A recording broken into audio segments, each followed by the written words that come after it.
All right, new Simon Direct, and let's see what we have today. They go free. All right, X20, our algorithms are working for us. Le pari de Buffet sur le Japon bondit de 392% pour atteindre 31 milliards de dollars. OK. La stratégie d'investissement japonais de Warren Buffett a franchi une nouvelle étape avec des participations dans son grande société commerciale désormais évaluée à plus de 31 milliards de dollars, représentant une hausse stupéfiante de 192% par rapport à l'investissement initial de 6,3 milliards de dollars divulgué en 2001. Les documents réglementaires récents révèlent que Berkshire Hathaway dépasse les limites des propriétés précédemment convenues, faisant de ses positions parmi les plus importantes participations en actions étrangères du conglomérat. Intéressant. La Norvège enquête sur un soupçon d'espionnage après une flambée des paris sur le prix Nobel. C'est quoi? Suspicion of espionage after surgeon bets on Nobel Prize. Surgeon bets? Espionnage. L'autorité norvégienne a lancé une enquête sur des soupçons d'espionnage suite à une hausse spectaculaire des côtés de paris sur Maria Corina Machado. Quelques côtés de paris pour Maria Corina Machado quelques heures avant qu'elle ne reçoive le prix Nobel de la paix.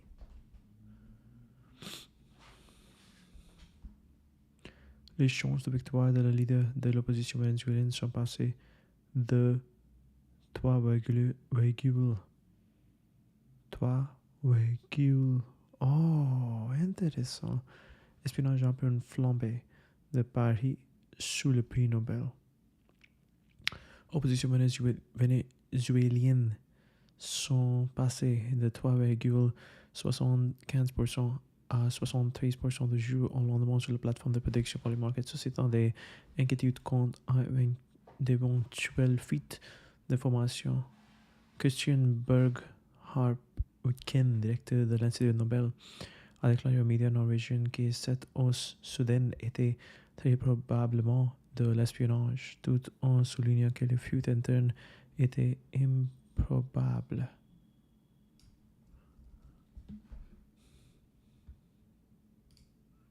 Trois comptes pour les markets ont collectivement réalisé un profit d'environ 90 000 dollars grâce à cette activité de pari prémonitoire. Un trader utilisant le pseudonyme Dirty Cup ayant placé un pari de 70 000 dollars et réalisé un profit de 30 000 dollars à partir d'un compte ouvert quelques semaines seulement auparavant.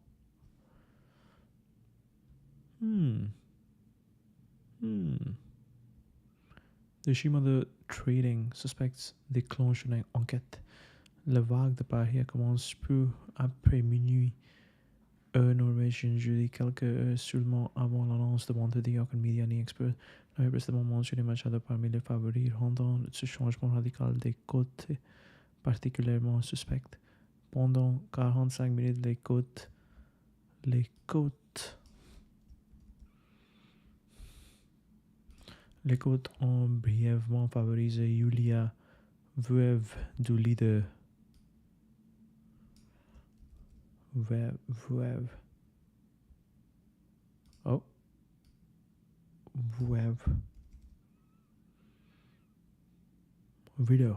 Vuev du leader de l'opposition russe, Alexei Navalny, avant de basculer de manière décisive vers Machado après 3 heures du matin. Il semble que nous ayons été la pro d'actes criminels. Était la pro d'un acte criminel qui vous gagne de l'argent grâce à l'information. Et si c'est nécessaire, le comité Nobel avait finalisé sa décision lundi, plusieurs jours avant le début de l'activité inhabituelle des transactions. Ni les violations internes malgré l'enquête, le président du comité Nobel, Organ Friedness, a rejeté les solutions de fuite interne délibérée. Je ne pense pas qu'il y ait jamais eu de fuite dans toute histoire de prix. Je ne peux pas imaginer que ce soit le cas. L'agence de presse norvégienne Harp Weekend a reconnu que l'espionnage contre l'Institut Nobel se poursuit depuis des décennies motivé par des raisons à la fois politiques et économiques de la part d'acteurs étatiques et non étatiques. L'incident soulever des questions plus larges concernant la surveillance réglementaire des marchés de prédiction, en particulier alors que Polymarket se prépare à relancer ses activités aux États-Unis sous la juridiction de la Commodity Future Trading Commission, suite à un investissement de 2 milliards de dollars de la part de l'Intercontinental Exchange. La plateforme s'était retirée du marché américain en 2022 en raison de préoccupations réglementaires, mais prévoit d'y revenir, qui a été exclu de l'élection présidentielle vénézuélienne de 2024, a reçu le prix de Nobel de la paix pour son travail inlassable en faveur des droits démocratiques du peuple vénézuélien et sa lutte pour parvenir à une transition juste et pacifique de la dictature à la démocratie. Le président Trump, qui avait fait campagne pour le prix, s'est entretenu avec Machado après l'annonce. La dirigeante vénézuélienne lui disant qu'elle acceptait le prix en son honneur.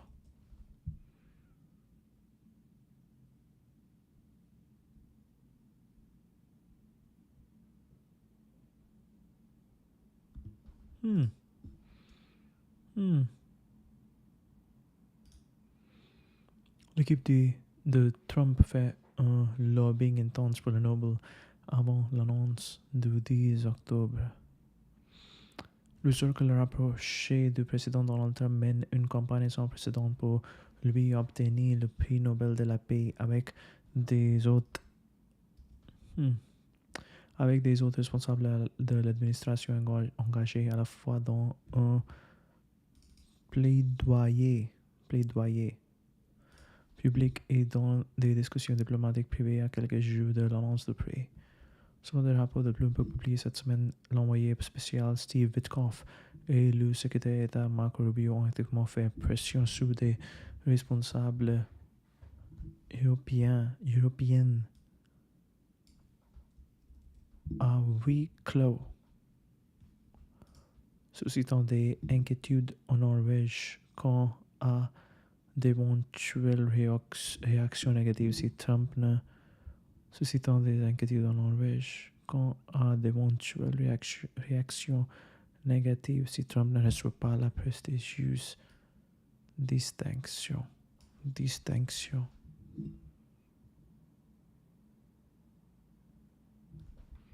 Une campagne de lobbying intensive suscite des inquiétudes. Les experts doutent des chances de Trump.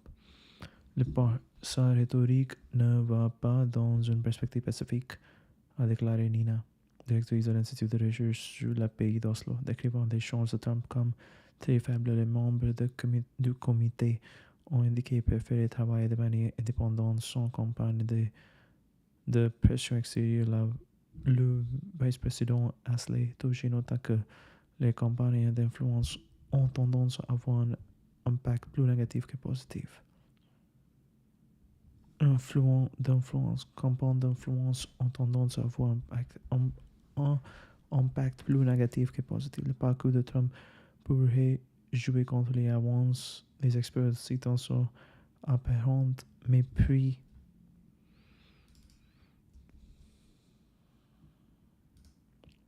pour les institutions multilatérales et sa position désinvolte sur le changement climatique.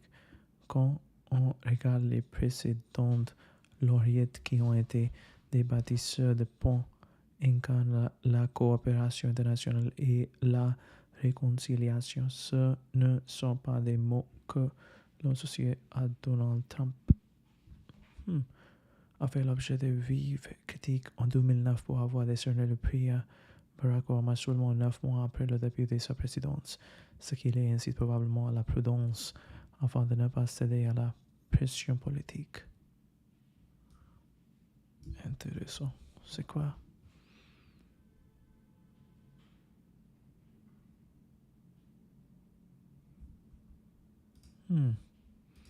A fait l'objet de vives critiques en 2009 pour avoir décerné le prix seulement 9 mois après le début de sa précédence, avec 338 candidats nommés pour le prix 2025, dont 244 individus et 94 organisations. La compétition reste intense.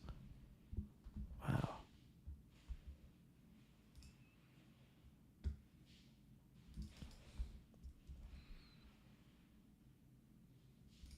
Défi Trump. Intéressant.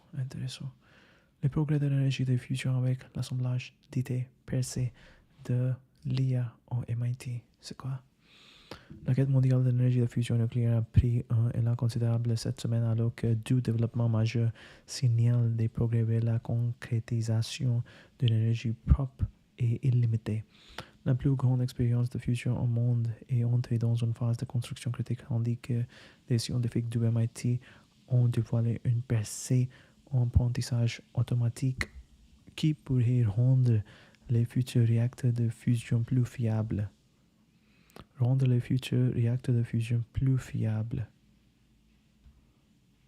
Atteint une étape d'assemblage cruciale, le MIT développe un contrôle de plasma alimenté par l'IA. La collaboration accélérée de le calendrier commercial. Soutient directement Commonwealth Fusion Systems, une société issue du MIT qui développe le réacteur de démonstration Spark dont la mise en service est prévue pour 2026. CFS prévoit d'utiliser le modèle prédictif pour améliorer la fiabilité. Fiabilité, c'est reliability. Le Spark est prévenir les perturbations qui pourraient retarder leur objectif de production nette d'énergie en 2027. CFS a annoncé en décembre ses plans pour ARC, la première centrale électrique de fusion commerciale au monde qui devrait générer 400 MW d'électricité au début des années 2030. L'entreprise a levé plus de 1,8 milliard de dollars pour soutenir à la fois la construction de Spark et le développement commercial. La convergence des progrès d'ingénierie et des avancées en matière de systèmes de contrôle représente une relation précédente pour l'énergie de fusion, l'on décrit comme étant à 30 ans de distance, avec le principal obstacle technique étant abordé grâce à la coopération internationale au système de contrôle amélioré par l'IA. L'énergie de fusion pourrait enfin approcher de la viabilité commerciale au cours de la décennie actuelle. Pour que la fusion soit une source d'énergie utile, elle devra être fiable. Pour être fiable, nous devons devenir performants dans la gestion de nos plasmas.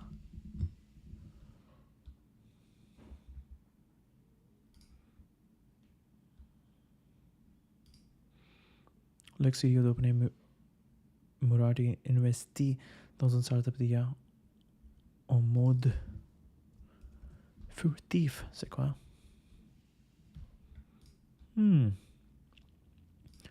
Workcrazy, une startup en mode furtif. Furtif lancé par Angela. L'un des principaux chefs de produits derrière le développement de ChatGPT, cette initiative souligne l'influence croissante des anciens employés d'OpenAI dans l'écosystème de l'intelligence artificielle de la Silicon Valley et la capacité à obtenir des valorisations massives avant même de lancer des produits commerciaux. Réseau d'anciens élèves milliardaires. Network, anciens élèves, all students billionaire alumni network. D'anciens élèves milliardaires. Ancien réseau network, ancien élève alumni milliardaires.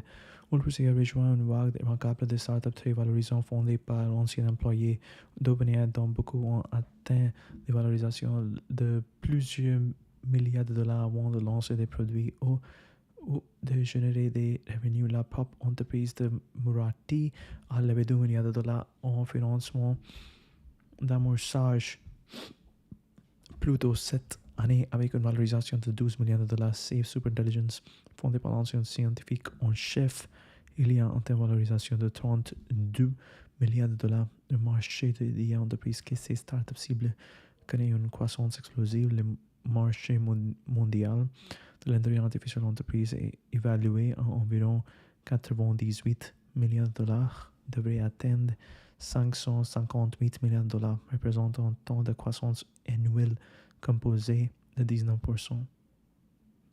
Site web active et profile LinkedIn n'a fait aucune annonce publique concernant son lancement. L'approche furtive reflète une tendance plus large parmi les entreprises détentionnaires d'OpenAI qui ont collectivement levé plus de 42 milliards de dollars de financement tout en opérant largement dans le secret. Explain pour développer une IA de jeu d'usine gagne du terrain alors que le coût chute de 40%. Target et Walmart auraient cessé de vendre des produits Xbox. Magasin liquide le stock de Xbox lors des rénovations alors que Microsoft fait face à une baisse de 22% des ventes de matériel et d'une réaction négative des consommateurs concernant les hausses de prix. La Chine promet des représailles face à la menace des droits de douane de 100% de Trump. Déclare l'inflation vaincue alors que les taux grimpent à 2,9%. SpaceX testera le système complexe d'arrêt des moteurs lors du dernier vol de Starship version 2. 13 moteurs pour la combustion d'atterrissage contre 3 apparemment avant de passer à la version 3 du vaisseau spécial. vaisseau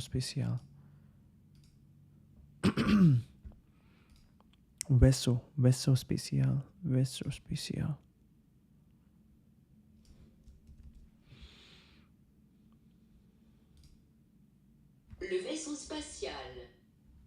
Le vaisseau spécial. D'accord. Maintenant, je choisis Mumbai et Visakhapatnam pour un projet de câble de 10 milliards de dollars. Intéressant. Mettons garde contre une course en armement nucléaire si les États-Unis rejettent le traité. Les États-Unis condamnent l'arrestation par la Chine de dizaines de dirigeants d'églises. Ok, Taïwan affirme que les restrictions chinoises sous le thé rare constituent une menace minime pour la production de responsables sites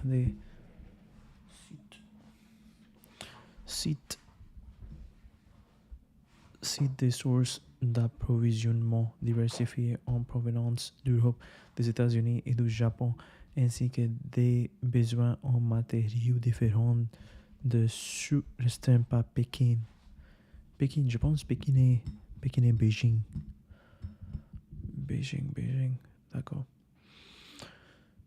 Ça c'est le feu, quand on entre dans son 3e jour. Alors, les banques Ethereum achètent pour 182 milliards de dollars pendant le crash boursier. Un tribunal indien ordonne à Meta et Google de retirer des vidéos.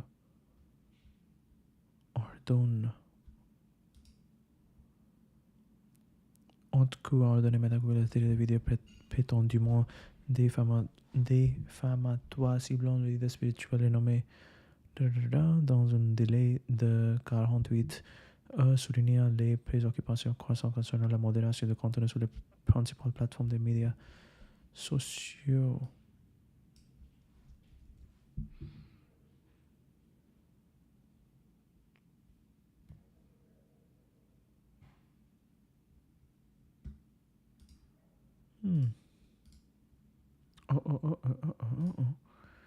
D'accord, j'aimerais 3. Ok, nous avons là les liens ici. Item là-bas, classement argumenté des sorties. Ok, poste jour.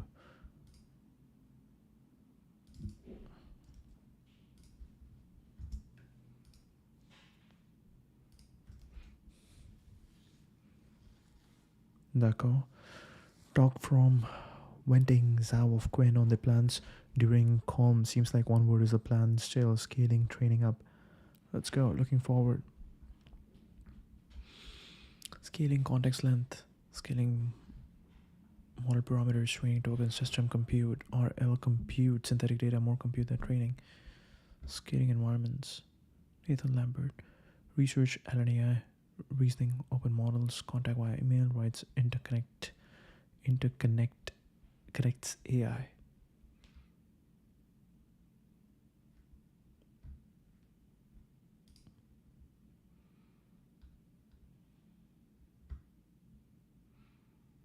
Oh, Dylan Patel.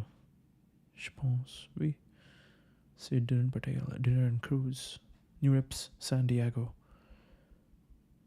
Dinner and Cruise.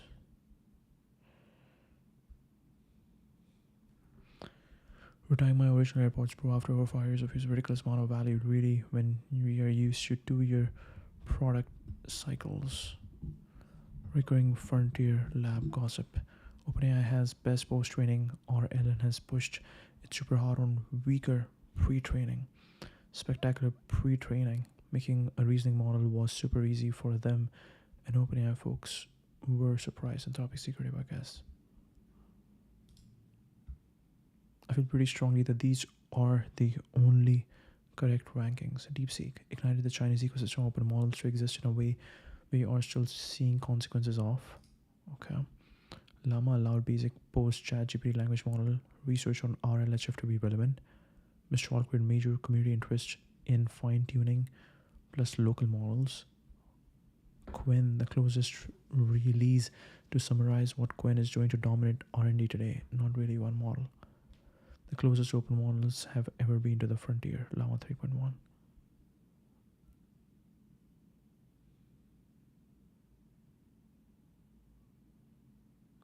Holy duo. I gotta get RHF book print edition done. Stat.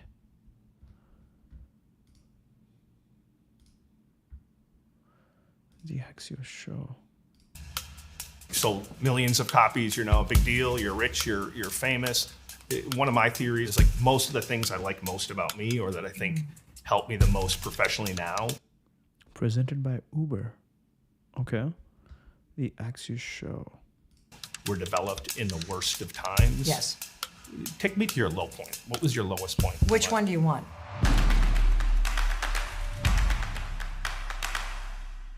Jim. Mel Robbins. So confession. Yes. Right? This entire interview originated because when I originally heard about your book, Yes. The Let Them Theory, I mocked it, right? Yeah. And my thinking was, well, yes, when my kids are talking back or if my employees are doing boneheaded things or somebody cuts me off, sure, I'd love to let them, but I can't. They're driving me nuts. So welcome to the Axios show. Well, thank you. I'm honored to be here. So start off by just letting us know, what is the Let Them Theory?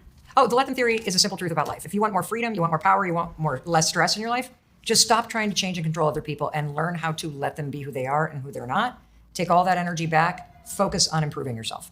That's the Let Them Theory. When does it work? It works all day long, every day. Anytime you feel stressed, frustrated, hurt, upset, bothered, whatever, just say let them. And you're going to notice whether you're gripping the wheel in traffic going, why are they doing construction right now? Or you're standing in line and there's no cashiers and you're thinking, how do these idiots run this store? Or your friends go on a golf trip without you and you feel the sting of disappointment, or your siblings never call you back and it's annoying. Just say let them.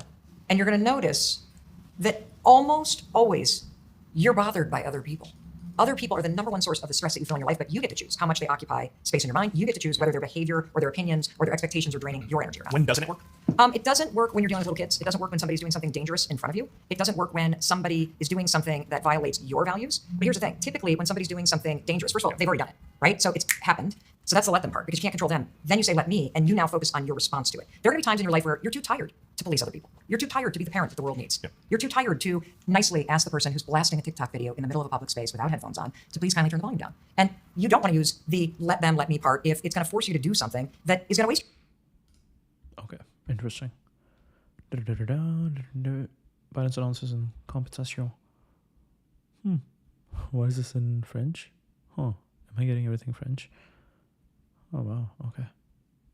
Pour faire suite à mon live tweet, c'est clairement un des éléments qui a accéléré le baisse de vendredi. Ok, le fond courant Zidane. Un de mes objectifs est d'entraîner l'équipe de France. Wow. L'équipe de France. Plaisir, c'est dans les intentions qu'on fera la différence, les gars. Mais là, il manque un petit peu. Le temps qu'on peut mettre des buts, on les met. Allez, go. Je suis plus seulement un joueur de foot et un leader technique, je suis aussi un leader de vestiaire, j'essaie d'encourager tout le monde, j'ai un exemple à donner au quotidien. Et les leaders, ça se concerte. Leader technique, je suis aussi un leader de vestiaire. Uber Eats, Volkswagen, ID, Orange. J'essaie d'encourager tout le monde, j'ai un exemple à donner au quotidien. Et les leaders, ça se concerte.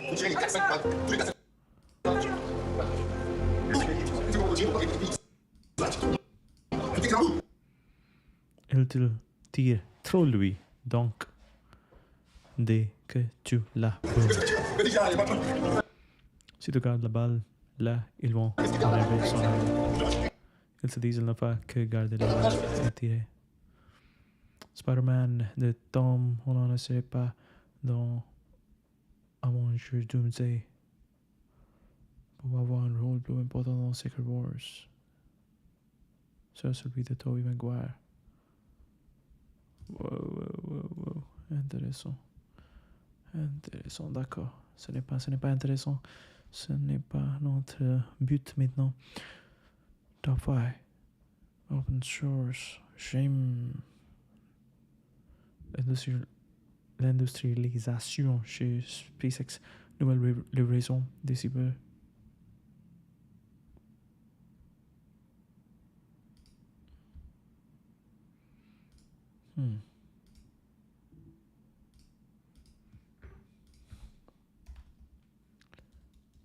Newsfeed.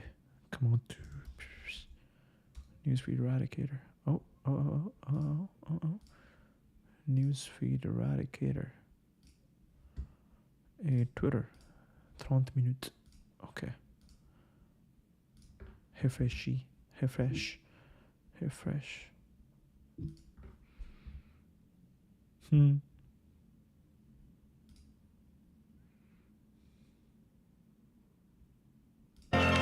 Billions of dollars, millions of followers, thousands of attendees, half a dozen governments, and one idea whose time has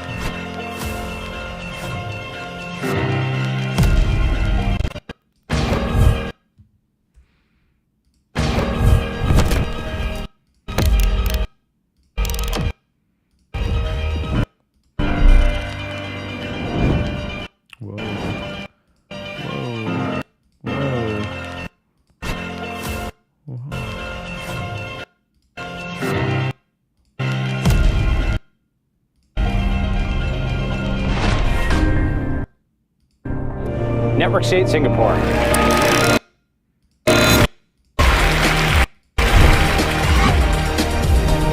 Wow.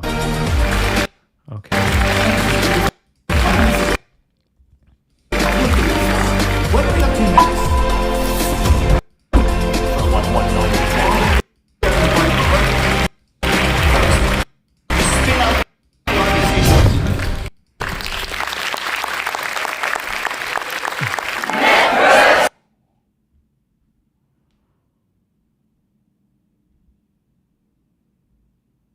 C'est mon ami.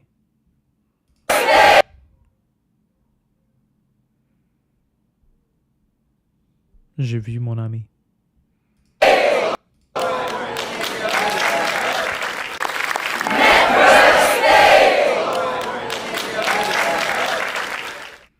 C'est incroyable. C'est incroyable.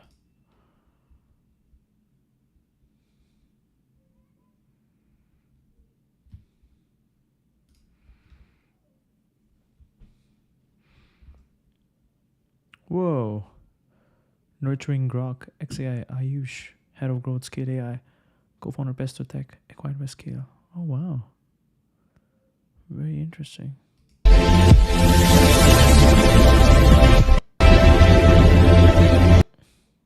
I've joined XAI.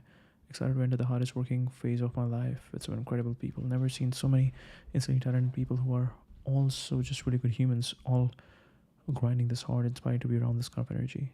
Ayush as well. Okay, very cool, very cool. Head of growth at Scale AI, co-founder Pesto Tech, 15 million plus paid out to developers, helping companies hire more developers using the world's first AI recruiter. Okay, interesting.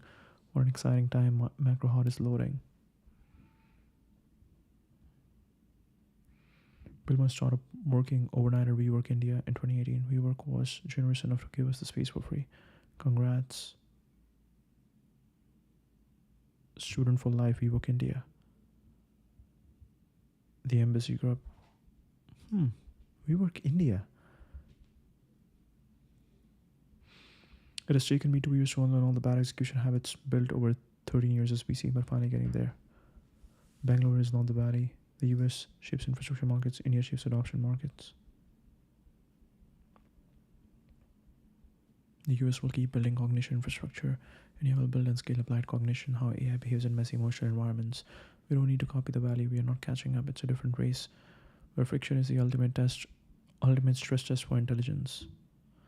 AI is a clean slate. The challenges and capability, it's market, design, pricing, trust, distribution, and localization. That's divergence, not weakness. I found events with more than 40 people mostly use this within. They largely add value to the organizers, speakers, and sponsors who get a captive audience to market to. Founders who keep attending events to get inspiration or network are wasting their time. 25 is my optimal number.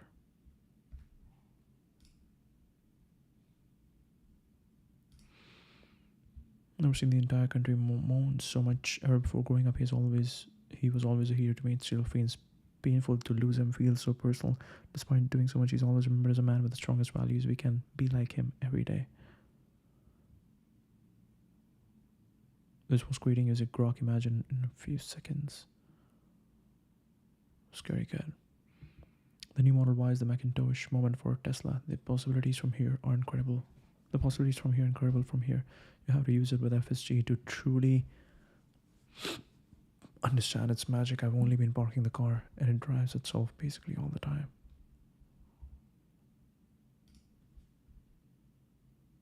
Crow hard.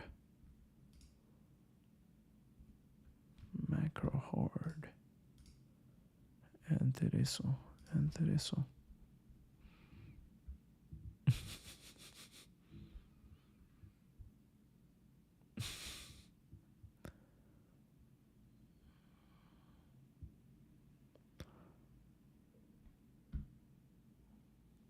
Co-founder at CS Collab.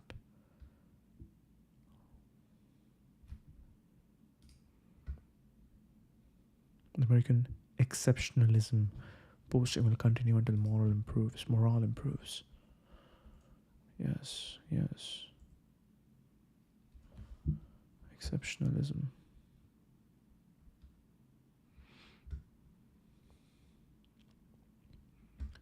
This week we purged on simplicity. Wow.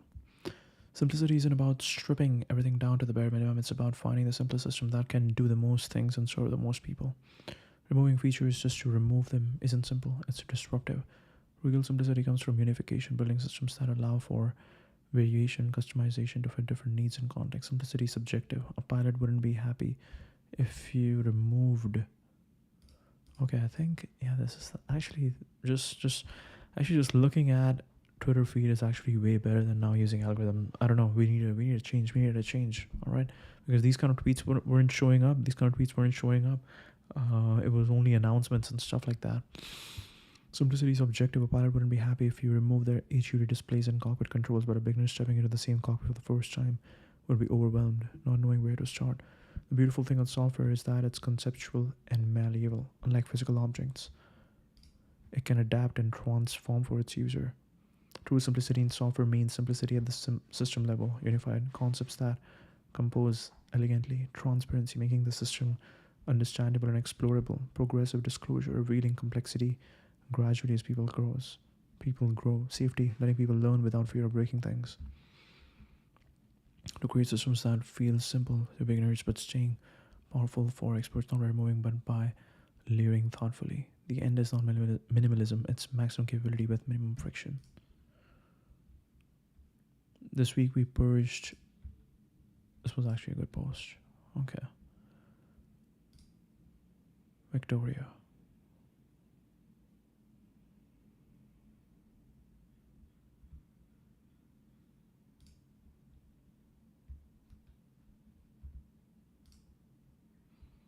Dubai continues to be awesome.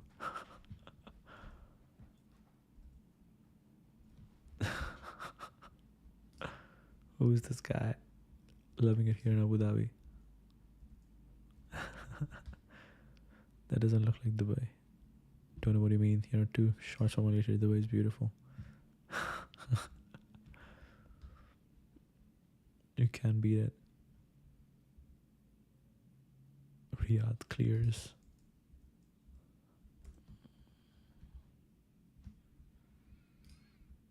This week we purged 1.7 million bots engaging in reply spam. You should start noticing improvements in the coming days. We'll be focusing on DM spam next. Oh my god, so many guys. I think the first guy to be attacked would be that one guy, Ayush. I forgot his name, but yeah.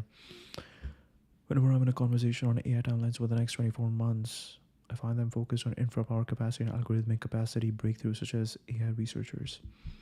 While important, I find them underpricing the effort it takes to diffuse AI into enterprises or even breaking into different kinds of knowledge work.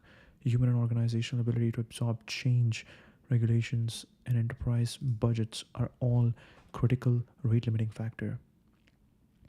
Human and organizational ability to absorb change, regulations, enterprise budgets are all critical rate-limiting factor. Random Walker's work on this, along with how historical technology trends have played out, is worth studying, and also why most fast takeoff scenarios are just pure sci-fi.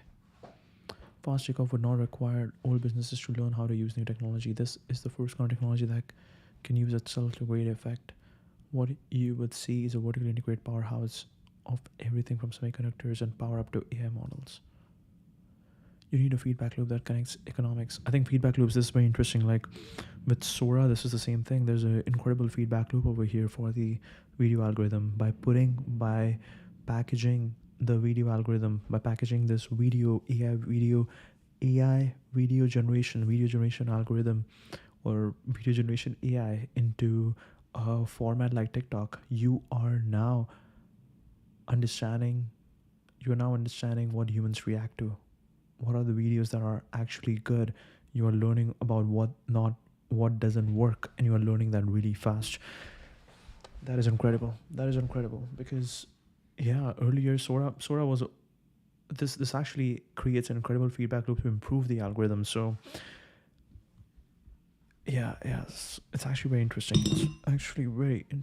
Okay. Economics of using AI to financing new capabilities, power data centers, semis. If the flywheel doesn't continue, the value from AI automation plateaus out, it will be hard to justify additional investment, which I believe is essential to any takeoff scenario. I'm not sure we get to your vertically integrated powerhouse without the economics of AI diffusing across the economy. Brad. I'm curious what Brad is talking about these days. All cap.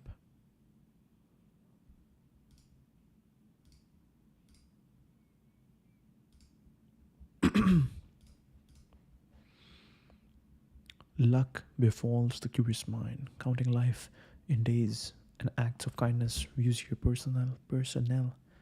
Being America first does not mean being anti-China. In fact, reflexive anti-China is often self-defeating.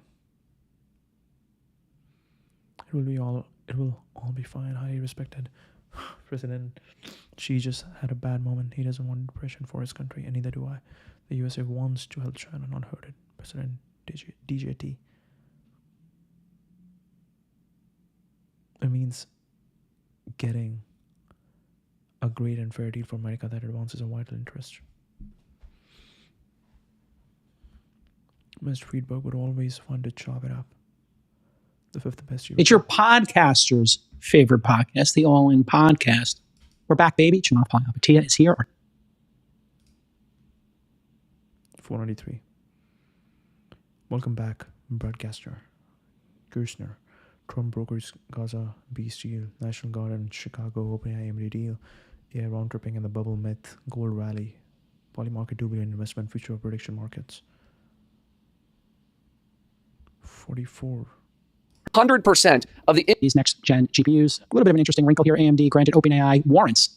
Okay, that's interesting. For up to 160 million shares, or 10% of the companies. And with that massive increase in their stock price, Brad, I think this means that OpenAI is going to get a lot of GPUs essentially for free.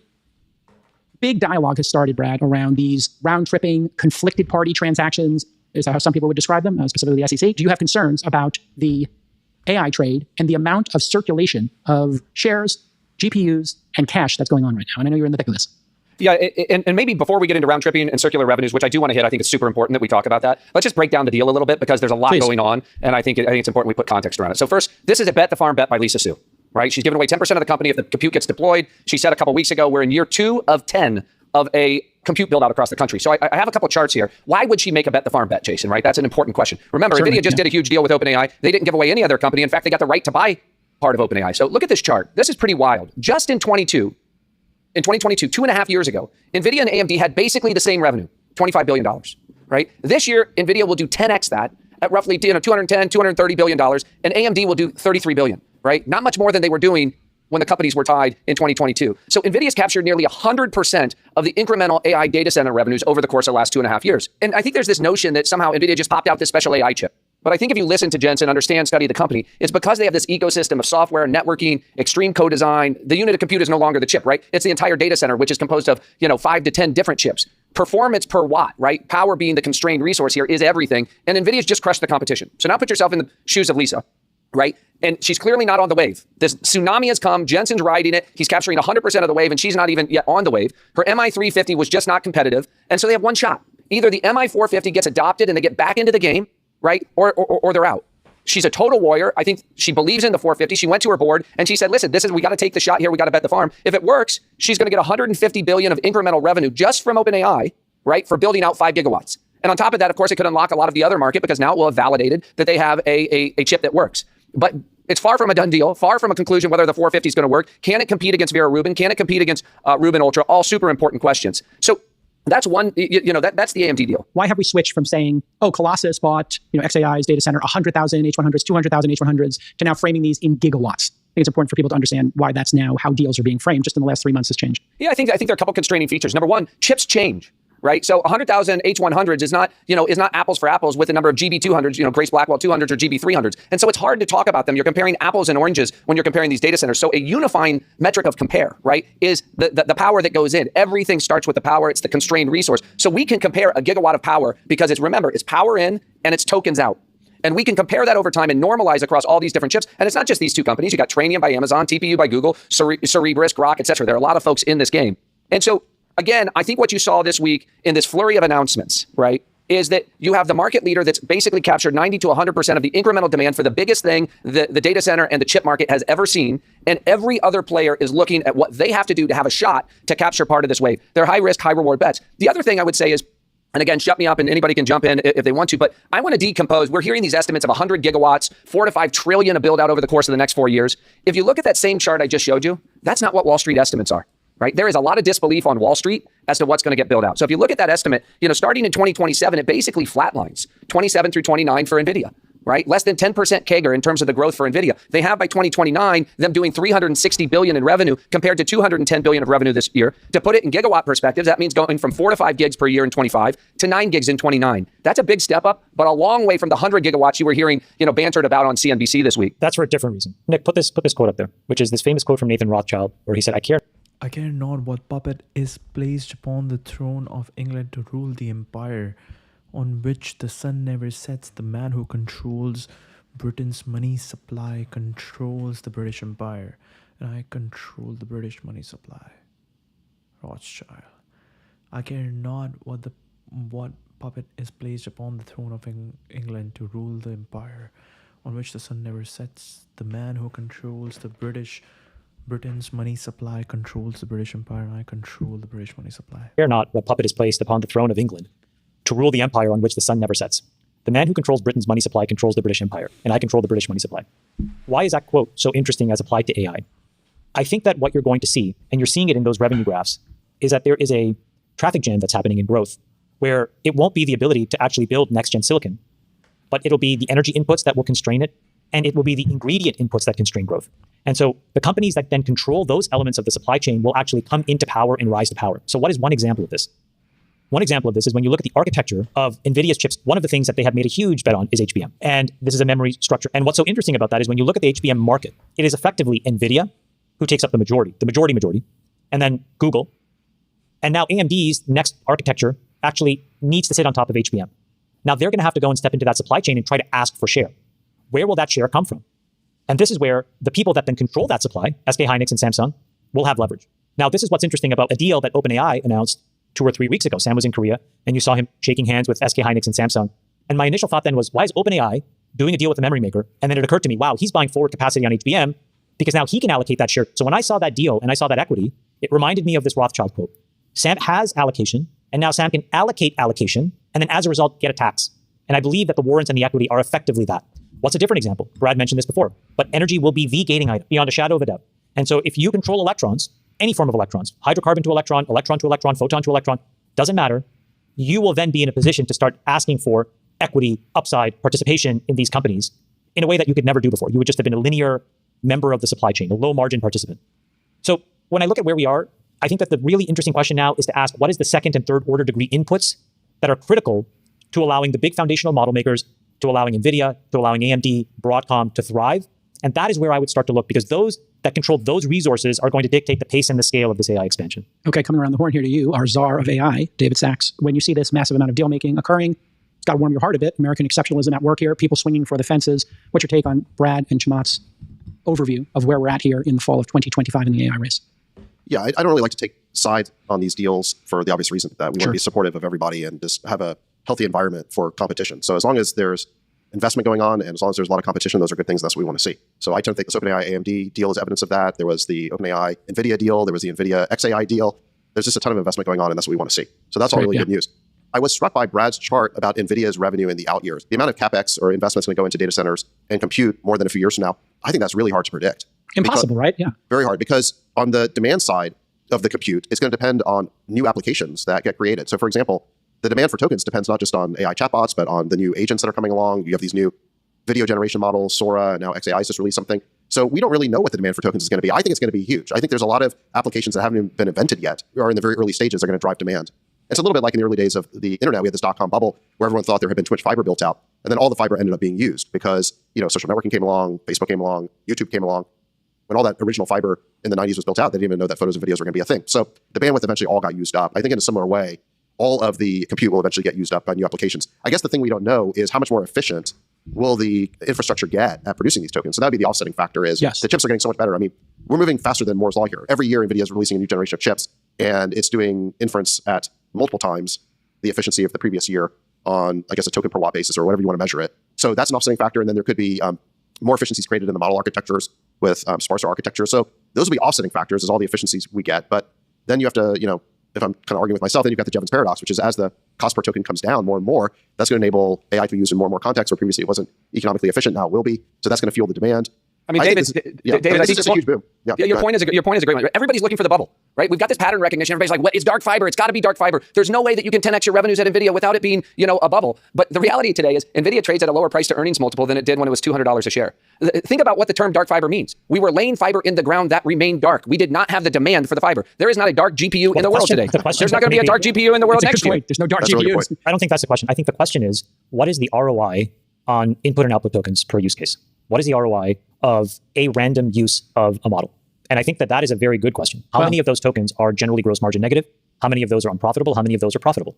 And I think that's what they're trying to ask when they ask that question. They may just not know the technical intricacies to ask it that way, but I think that's what people are trying to debate when they're trying to guess. And I don't think we totally yet know. And just two things I wanted to add here. There are other solutions which have not yet hit the ground. I mentioned BitTensor. I think it's an open source project that's worth looking into. I started a little fund of my own with my own capital to start exploring this because there are going to be other solutions that come to fill all of this Jevons paradox that's happening. Chamath, your thoughts? Well, I think the thing to remember is token generation is this very complicated quadratic that just consumes a ton of power. Yeah.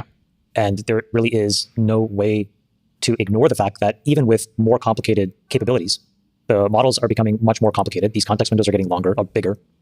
And so I just think that we are in this massive, massive capital race. And unfortunately, I think what that will create is the need for all of these other things. Like, for example, there may be architectures where you just have to use SRAM because you can't get HBM. I don't think we know what that does to a whole bunch of these use cases today because it may just be completely unperformant. Separately, I think Meta was the one that published this. There's a big disconnect right now in the market around the failure rates of certain classes of hardware, and not at the chip level, because at the chip level, these things are really performant, but at the server rack system level, these things are failing 9 to 20% of the time. That's very complicated. How do you deal with all of that? And how do you deal with these cascading failures? All these things, because we are pushing the boundaries of physics. We're at 2 and 3 nanometer scale. Yields are good, not great. All of these things I think have to get worked out. And that's what makes it such a great opportunity, so exciting. I think, Brad, let's talk about the TAM. I've been working a bit on what is the TAM of this, and in the modern developed world, what we used to call the first world, you got about 500 million business users. They spend on average Okay, this is very interesting. Circular AI deals. This is the interesting part where they have this meme that, okay, the money just flowing between these three companies, OpenAI, NVIDIA, Oracle. So what is exactly happening? Who has the money? Brad, about $3,000 on SaaS products. So if you were to just put those numbers together, it gets pretty large pretty quick. Trillions of dollars in revenue for those users. And if you look at consumers, and just use an analogy, maybe Brad, I think I'm interested if you think this is a valid one. Consumers pay for Netflix and Disney Plus, whatever it is, probably a couple $100 a year. So then you have 1 billion users in the developed world. I'm not counting frontier markets and the developing world. We're talking about a TAM that's going to be a couple of $1 trillion a year. I think you would agree. So the build out of $1 trillion doesn't seem as farcical if that is in fact the prize. And I think I've set the TAM very low. It's not $1 trillion. That's just the capex. Then you have to think of what the opex is. The opex is probably the same multiplied by the useful life, which is probably 20 years. So if you think there's $1 billion of capex going in, you have to expect that there's trillion of capex going in. There's tens of trillions of opex over the useful life of all of this stuff. Upgrade cycles, people, power, water. So it's a much bigger spend than we think. So we have to be careful that we're not underestimating, frankly. Absolutely. And then there's what the life of these are, right, Brad? Like, what is the useful? Like, CoreWeave digs these things last 4 years. Well, they underwrite to 6. They underwrite to 6. They're at 6. Other people are saying 4. So that seems a little challenge too. Here's a rule of thumb: is that each gigawatt data center is about $50 billion of investment, roughly, between the chips, the land, power, shell. It's about $50 billion per gigawatt. And you have, OpenAI and Elon. They're talking about scaling to 10 gigawatt data centers. That's a $500 billion investment. I think that's right. Per data center, if it gets that big. I mean, to be clear, they're still working on the 1 gigawatt data centers, but from there, they're going to go to 2 or 3 gigawatts next year. And then from there, probably to 5 over the next couple of years. So you could get to a 10 gigawatt in, I don't know, probably 5 years, something like that. Brad's kind of convinced me that we should all be taking the over on this, as he usually does. Welcome home, Brad. We appreciate you. When I think about NVIDIA's market, I think the big question to me is, so I would bet the over on demand, because I think that it's very hard to underwrite demand for applications that don't exist yet, but I'm confident they will be there. The thing I don't know about their business is whether the GPU market bifurcates between training and inference. I think everyone understands that NVIDIA has by far the best training chips, but there's a lot of competitors, including Chamath, your company Grok, and there's Cerebras, and obviously AMD wants to compete. And then obviously Huawei is kind of a wild card there. We can talk about that. And then obviously I should mention all the ASICs that the big AI companies are. So using Broadcom IP, you've got the Google TPUs, and Brad, you mentioned training, which is Amazon's chip, and I think OpenAI wants to develop their own chip. So I think the question is, given that inference will be 99% of the market and training is only 1%, could NVIDIA be in a situation where they've got training locked up, but when it comes to inference, there's just a lot of other alternatives because people develop cheaper inference chips? I'm not saying it's going to happen. To me, that would be the big question. Well, I mean, listen, I think at first, I go back to the point you made. We're at this critical juncture in a global AI race. And we should all be celebrating the fact that there is this level of investment going on in the United States. This is the definition of creative destruction. It won't all work, but the risk capital, the entrepreneur... Creative destruction. I'm curious. Tell me about creative destruction. Economic concept describing the process by which new innovation replaces and renders obsolete existing products, processes, or business models, coined by economist Joseph Schumpeter. Industrial mutation. Capitalism incessantly revolutionizes the economic structure from within, destroying the old and creating the new. This phenomena fuels economic growth, technical progress, and long-term prosperity. Innovation, the driving force behind creative destruction, is innovation without which disruptive change cannot occur. Competition, entrepreneurship, capital, digital photography, the rise of digital cameras and smartphones led to decline of film cameras, streaming services, e-commerce, email, smartphones. Entrepreneurial boldness of Sam and NVIDIA and Lisa. This is what's going to keep us ahead in the global AI race. None of this would be happening if Washington had not unlocked power. Jensen said this on my podcast, or our podcast last week. On this, we've unlocked power, we've unlocked capital. People are now able to underwrite to these deals. So first, I just think that this is incredible. We have this level of competition. In terms of NVIDIA's ability to stay ahead of everybody else, listen, I think at the end of the day, it's power in and it's tokens out. It's perf per watt. If I've talked to many CFOs of hyperscalers, and they said you could price the competitor chips at zero. Jensen said this publicly many times, price the competitor chips at zero, and it's still more effective and economic decision to choose NVIDIA. And I think that's what it comes down to. They have to beat NVIDIA. Okay, interesting. Latest statement on superintelligence. Welcome to the rise of superintelligent AI. Does not express fear about a future dominated by robots and superintelligent systems. The idea of superintelligence is not unusual. Of a company with many people who are superintelligent in their field of work, I'm surrounded by superintelligence, and I prefer to be surrounded by superintelligence than the alternative. When asked if AI would side with or against humans, with the humans, because we are going to build them that way.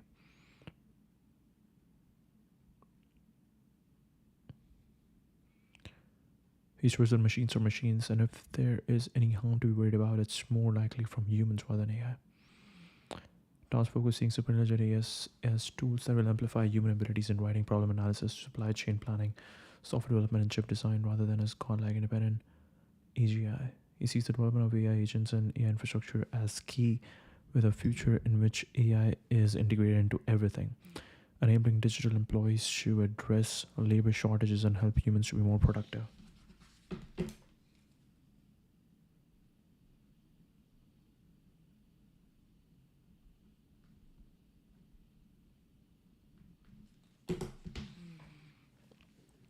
beyond just chips are necessary for progress towards superintelligence. He continues to frame NVIDIA not just as a tech company but as an essential infrastructure player for the coming intelligence infrastructure era.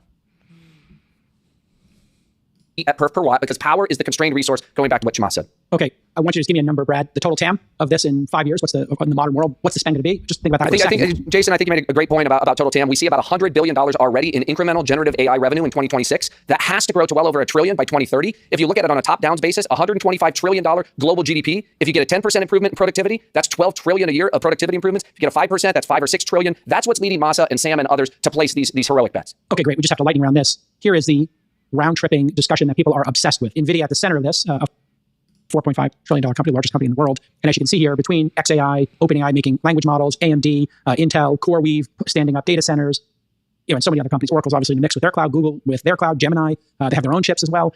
What do we take away from what we all saw? Chamath and I are close and personal with AOL and their partnerships. And I guess I'll start with you here, Chamath. Is this analogous to the round tripping we saw in the dot-com era? Are these conflicted party transactions concerning to you at any level? Is CNBC and everybody hand-wringing about this over their skis, or is it a legitimate concern? I'm not sure that they're framing the concern properly. There are a lot of industries where these things are standard practice and well accepted. One example that was explained to me this week was how the auto OEMs dealt with car dealers, their car dealer networks, where you would give what's called a floor loan, where if you're trying to sell a Ford F-150, you give your dealership a loan. They then buy the car. It pulls forward the revenue for Ford. Then the dealer goes and sells the car to you, and they take the ARB and they pay the financing cost. So this kind of stuff has been well established for a long time. So I think what I would rather ask is, where's the PCAOB expert that says this is not good? I just think that these are too complicated for me to understand. They get into the vagaries of accounting law. But I suspect that these companies are well advised. And I think that there are other industries that have been doing it for many years. And I think that if there was a real issue, it would have been exposed much sooner, quite honestly. And so you said PCAOB, Public Company Accounting Oversight Board, yeah? Yeah, I just think there's just, and by the way, there's all the quarterly regulatory filings that are required, all the Sarbox compliance that's required, the umpteen numbers of auditors that are looking at these things. I think it does come down to the fact that there are many industries that use this forward flow agreements, if you want to call it, factoring flowing agreements, if you want to call it that. And I just think that it's newer in our industry, but it's important to acknowledge that it's very well established in many other legacy industries. And there's a lot of it all of a sudden. So I guess, Brad, the uniqueness to our industry is one piece, or I'll give it to you, Sax. The uniqueness to our industry is one piece, and the number of these is just making people's heads spin a little bit and makes their mind wander. But conflicted party transactions have to be very well documented, in SEC filings, et cetera. And these are largely public companies. But go ahead, Sax. Well, look, these companies all have lots of very expensive lawyers and accountants. So I'm sure that from a GAAP standpoint or security standpoint or compliance standpoint, what they're doing is fine. Now, when people talk about round tripping, if you want to talk about the spirit of it, the underlying concept behind it, I think what it comes down to is that NVIDIA is effectively extending credit to its buyers. Why do they need credit? Because this build out is so capital intensive. I mean, it's Sam, quadratic. Elon, every model is quadratic. It gets worse. They're all running around the world looking for capital. There was a photo of Sam the other day. I forgot what country he was in. Might have been UAE or Saudi or something. In any event, they're all looking for as much capital as they can get to fund this build out. And in certain cases, obviously, NVIDIA is extending effectively credit in exchange for equity or whatever it may be. And I think the question you have to ask is simply, are these companies that are on the receiving end of this credit effectively creditworthy? In other words, will this investment yield economically viable results, right? Because if, let's say, NVIDIA extends credit to OpenAI and then OpenAI then buys chips from NVIDIA recognizes that as revenue, the question is there economic substance to that? Or is it basically a shell transaction? And my view on it is that there is substance to the transaction because there is downstream demand for AI and the applications that are eventually going to get built and for the APIs that are being put out there, for basically the tokens that are being generated. I mean, Brad will have the exact numbers, but I think OpenAI's revenue ramp rate it's something like $5 billion to $25 billion to $100 billion. Brad, can you tell us the years on that? I mean, I don't want to get over my skis about what's been disclosed, but I think rumor out there is that they'll exit this year at over 20 billion run rate. I think there are a lot of people who think they could hit 50 next year and 100 after that. So this, again, gets back to your point, David. There's no dark GPUs in the world today. The tokens are being consumed. Every consumer in the world wants answers. They don't want to use 10 blue links. Every enterprise wants to deploy this to make their enterprise better. National sovereigns want to do this in order to advance their military and other things. I want to come back to this very point. We should be on the lookout for sham transactions. When you have moments of excitement like this, they, of course, will lead to somebody on the edge doing stuff that is a sham. What's a sham? There's no economic substance. There's no end buyer for your product. So I call up Saks. I say, Saks, I've got a bunch of inventory. Nobody wants to buy it. I'm going to wire you $1 billion. Buy $1 billion of my product. I'll post it to revenue and we're good to go. It doesn't cost him anything and I get to book $1 billion in revenue. Clearly a sham, clearly illegal. Not at all what's occurring in the case with NVIDIA. Just put it in perspective. 25 through 27, NVIDIA will generate $450 billion, $500 billion of cash flow.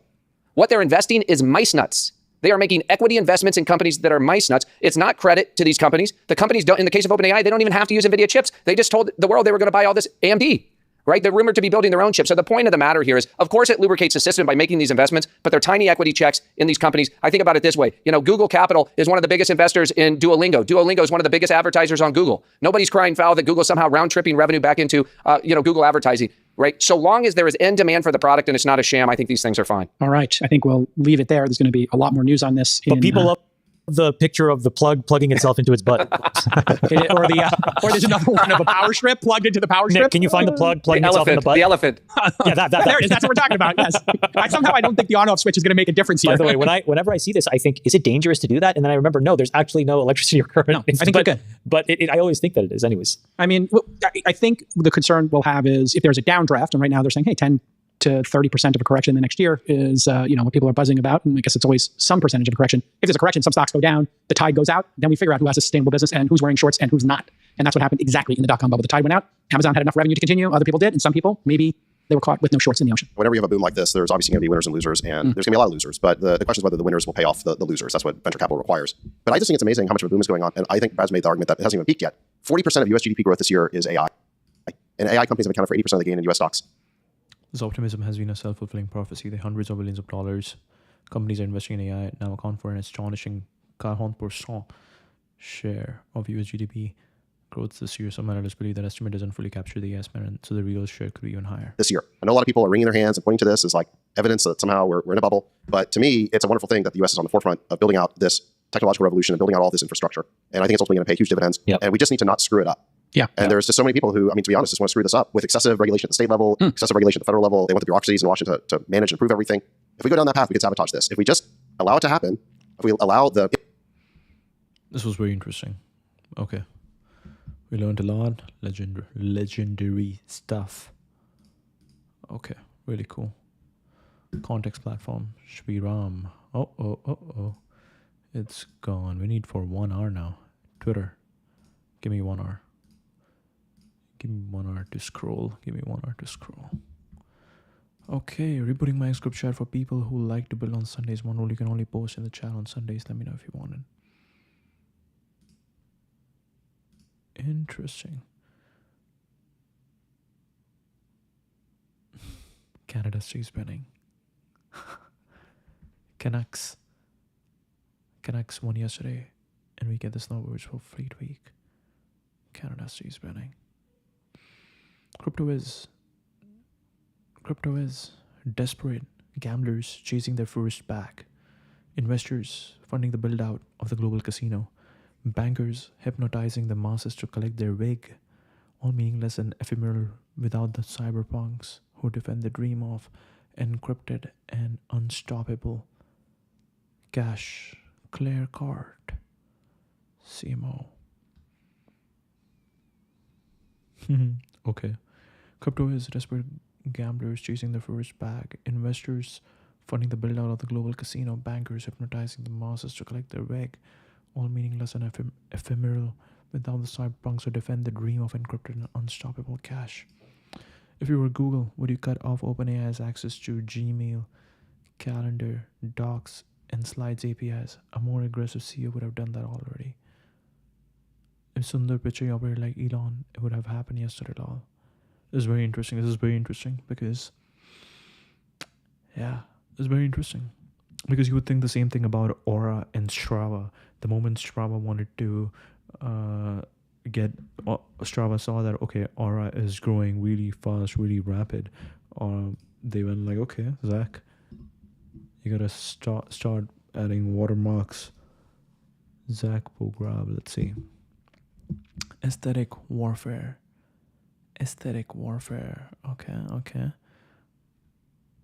Okay. Let's see, what do we have? NYC Marathon loading.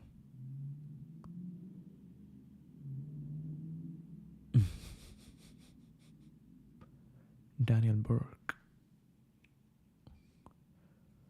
When you're running every single day, not nearly done yet.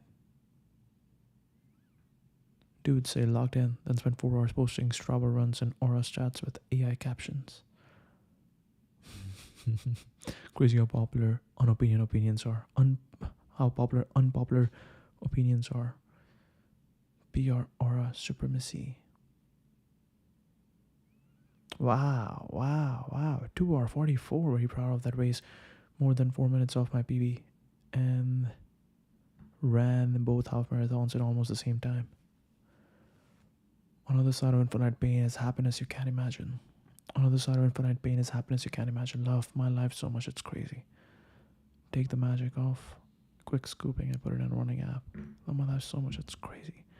I came across a horse glowing in the light from the cracked pond door. Whoa. It's me versus me. And one of us must die. Need someone who will love me for who I'm not. Music is more important than food. I can survive days without food, but not without music. We all want what we can't have, when really we should want what we don't know we want. We should want what we don't know we want. Hating yourself and loving yourself are very similar emotions. You hate how much better you could be. That is an act of love. Start running, lose pounds, go faster, learn to love it. New 40 goal for marathon PR. Get there quickly. We're doing 50. Hit 50. Go to Oktoberfest. Now set on 60.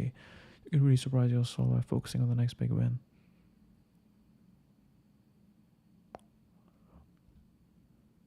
Sunday run.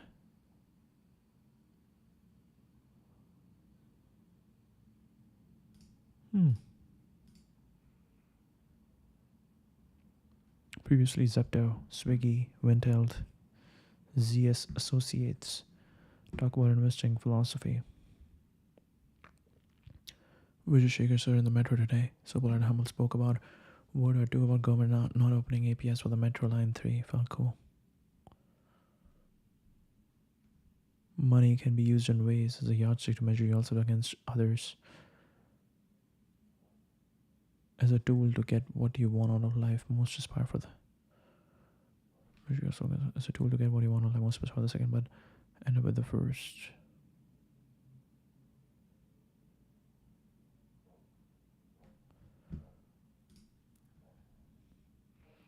I feel bad for Hub's life. I could help him, but it's too late.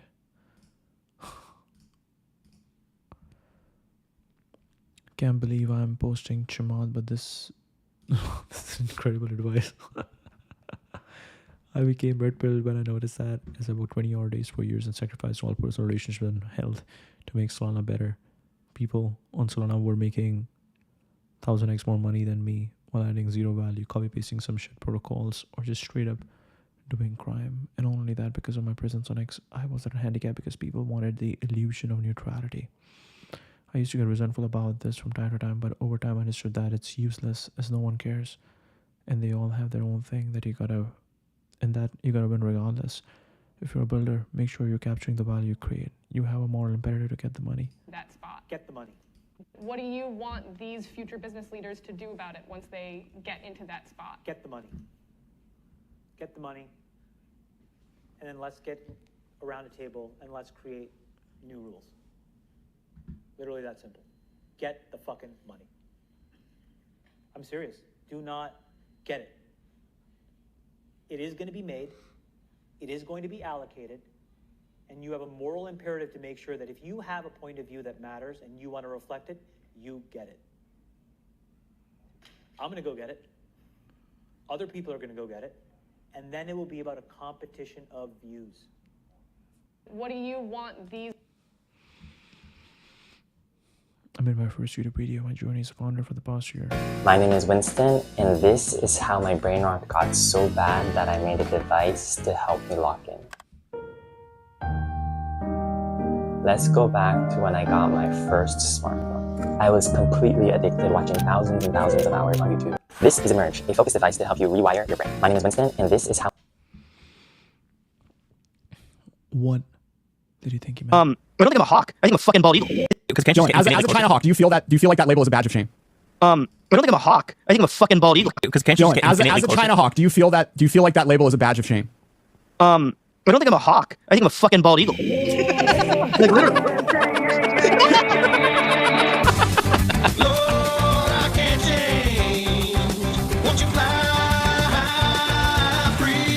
Joey, as a Dylan flexing on Auburn's fans as Jordan Hayes, Georgia, breaks their hearts in peak TVP material.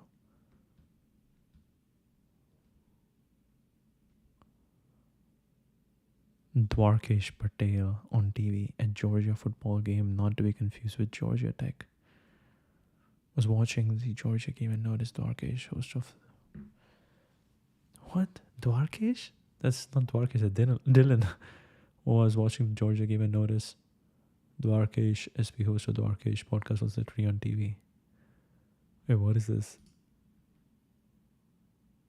Why does it say Dwarkesh? They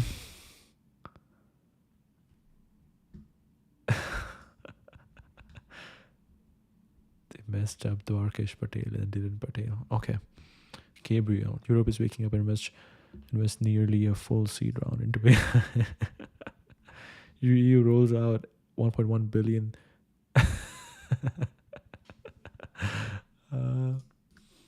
Europe wakes up and invests nearly a full seed round into AI. The EU just launched a 1.1 billion plan to boost AI in key industries like health, manufacturing, pharma, and energy. The goal is simple but ambitious: build European AI independence and reduce reliance on US and Chinese tech. Europe finally wants to stop buying the future and start building it. EU rolls out 1.1 billion plan to ramp up AI in key industries amid sovereignty drive. Where will the EU get the chips from? They get the chips from NVIDIA. Reddit has lost it. Wait till the end. When they see what I got, they'll all be like, ooh, that's nice. When they see me, I know they talk. Oh my god. One of you needs to read 25 books on rare earth refining stack. Okay. X has always been the original internet culture, and as part of that, we are now exploring new ways to recognize and reward creators who were the original catalyst of a global trend or discussion. Really forward-looking on anything now happening on the app. You start getting some crazy beautiful packaging on company merch when your company starts working with Johnny Ive.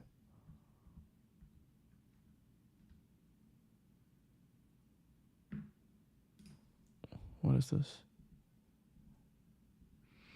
Why do unspecific promises or always result in black women? Monitoring the situation, who is Nick Land and the state of energy? Zach Dell is founder and CEO of Pace Power, energy tech company that builds affordable, reliable power via home batteries. In this episode of Monitoring the Situation, Victor Brook, Catherine Boyle, and Prince Wright sit down with Zach to discuss the current state of home power generation, what's misunderstood about the data center build out, how to fix the US electricity grid. Building companies in America. Zach, welcome to Monitoring the Situation. Which will unlock new demand, which will expose more supply that hasn't been built, and the flywheel will go, and that's where we get prosperity and economic growth and GDP. America at its finest. Exactly. Like, this is what it's all about, baby. This is why we're here, building companies in America. Zach, welcome to Monitoring the Situation. Thank you for having me. I'm excited to be here. So congrats on the Series C. For people who are unfamiliar, why don't you explain BASE, the company mission, and we'll get into the state of it today. Yeah, BASE is an energy technology company working to bring affordable and reliable power to America. So we started the business almost 3 years ago now, focused on Texas homeowners installing batteries on their homes and using those batteries as a grid resource when the grid is up and running, and then giving that battery capacity back to the homeowner when the grid goes out to protect their home from power outages. And we also sell power to the homeowner. So we're able to save people on the order of 10-20% a month on their electricity bills. That was kind of how we got started, using off-the-shelf hardware, all custom-built software. And over the course of the last 2.5 years, we've really built out this vertically integrated strategy where we're now building our own batteries, designing them, manufacturing them, doing our own installations, owning them, operating these batteries in wholesale markets. And now we're starting to enter other markets. So we have a regulated utility partnership model where we take our technology, our hardware, our software, and we sell it to these utilities and help them do the same thing, lower cost, increase reliability on the distribution grid. So really the mission here is bring down the cost of electricity for all, make power more affordable, more reliable, do it through technology, vertical integration, yeah, that's a quick high level. I feel like people talk a lot about generation, with data centers and all new types of power, and is it more gas plants or is it more solar or nuclear, and pulling generation closer to the actual usage. But maybe talk to us about why energy storage is such an important part of the puzzle in keeping electricity prices down. Yeah, so again, it all comes back to price, right? Electricity is a commodity, and the best electron is the cheapest electron. And when you think about electricity prices, there are two components to price. One is the cost to generate the electron, and the other component is the cost to move the electron. And over the last 20 years, actually, the cost to generate electrons has gone down very significantly, largely due to the build out of solar. Wind as well, but mostly solar, right? So cost to generate power has gone down, but the total cost of the electron has gone up, which means the cost to move electrons, the cost of distribution and transmission has gone up really significantly. And this is because our infrastructure is aging, and these poles and wires are breaking, and they need to get replaced. And so there's a lot of capex that has to go into building out this transmission distribution infrastructure. And what we realized is poles and wires move power through space, and batteries move power through time, right? So batteries and software. monitoring the situation. Interesting. Hence, prosaic writing style that is provocative, intentionally grandiose. What's happening is new technology is being Clear signal of where internet is heading. Social media time is shrinking for the first time in history. Young people are leading the pullback. Brain rot is out. They grew up online, so the full cycle social platforms, and learn early that endless scroll doesn't make you happier or smarter. The leading indicator the parents will follow in 3 to 5 years. AI slop is the nail in the coffin. Every feed feels synthetic, familiar faces, identical voices, recycle ideas. The factory smell of it all finally broke people's curiosity, but there's an upside. Every trend creates its anti-trend. Attention is shifting back to things that feel real, slow, and intentional. People are paying for spaces that make them feel grounded, informed, and connected again. Connected again. The next 100 million plus companies will engineer density, trust, and time well spent. They will build containers for meaning, then use AI to keep them organized, not optimized. The internet's oldest assumption that more engagement equals more value is breaking.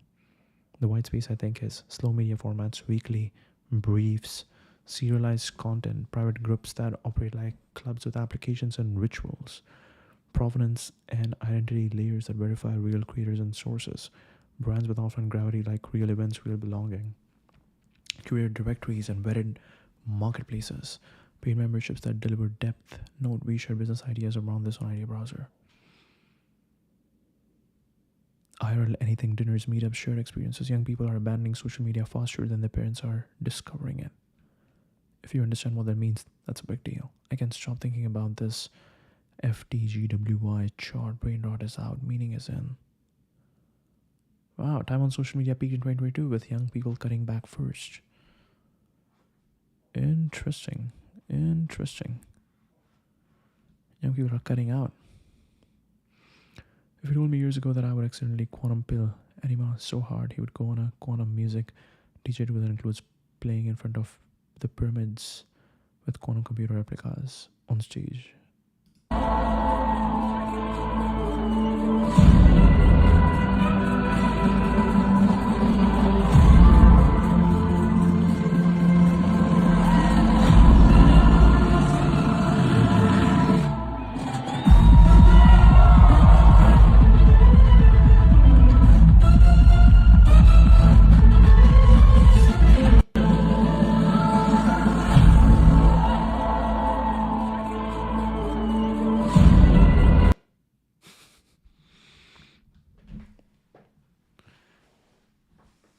Okay, Kalshi, can someone explain to me how investing is an online casino to fuel the gambling addiction in America?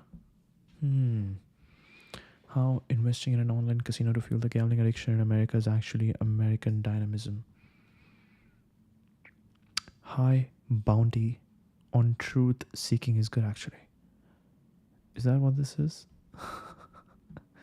Pro football champion New York City mayor election. How long will Bitcoin? How long will the government shutdown last? Virginia governor winner.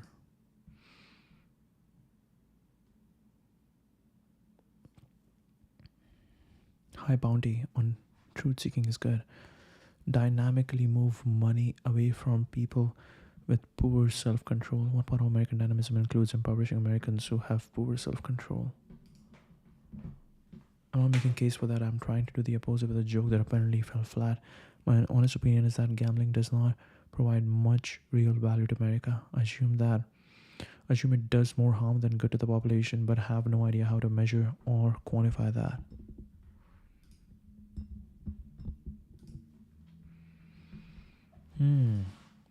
Kalshi recently raised 300 million plus at 5 billion from Sequoia 16G Paradigm and others. Since then, we have grown 3x, hit 50 billion of analyzed volume, and became the largest prediction market in the world. And today, Kalshi goes global. A live global event. One small step for man, one giant leap for mankind.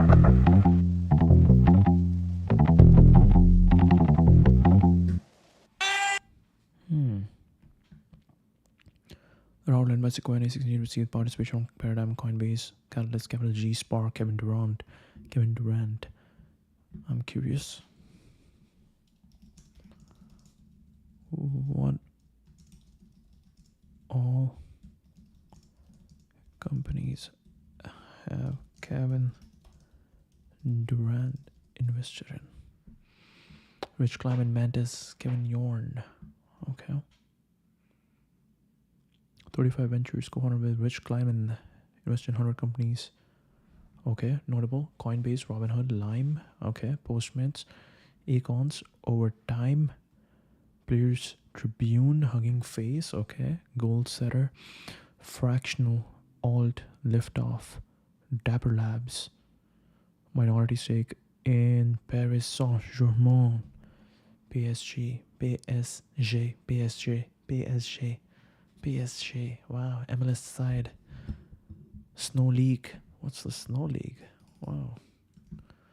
What's the Snow League?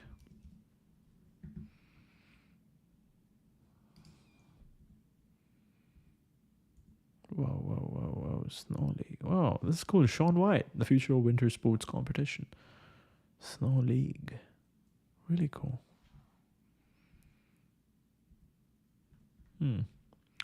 Good branding always wins.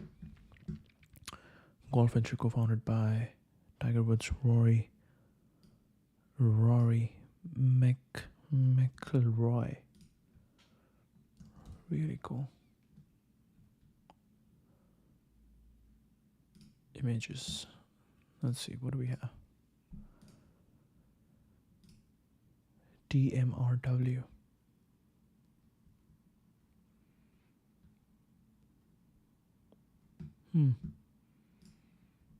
Okay.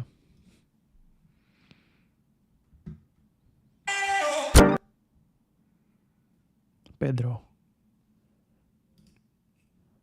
Getting tired of software promo videos that compare their work to athletic excellence. Carl Lewis. Space exploration. Political breakthroughs. Always the Berlin Wall and rock icons. Freddie Mercury. Besides it being a tired trend, A16C's first was amazing. You are doing a disservice to Freddie. You didn't write Bohemian Rhapsody. You hunch over Slack all day, selling secondaries under the delusion that building software is somehow rebellious. I would love to see you at Wembley saying one original thing. This was the founders' fund 5 years ago. At least back then it was original, and this one is way better. Couldn't agree more. This trend is a prime example of all these brands playing copycat.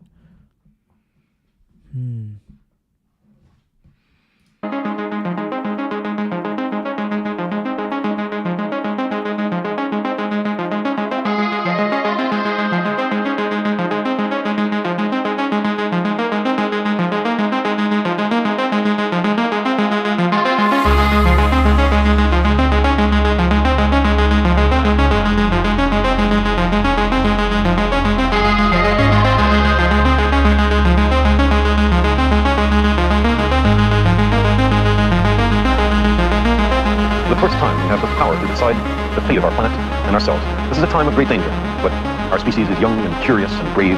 It shows much promise.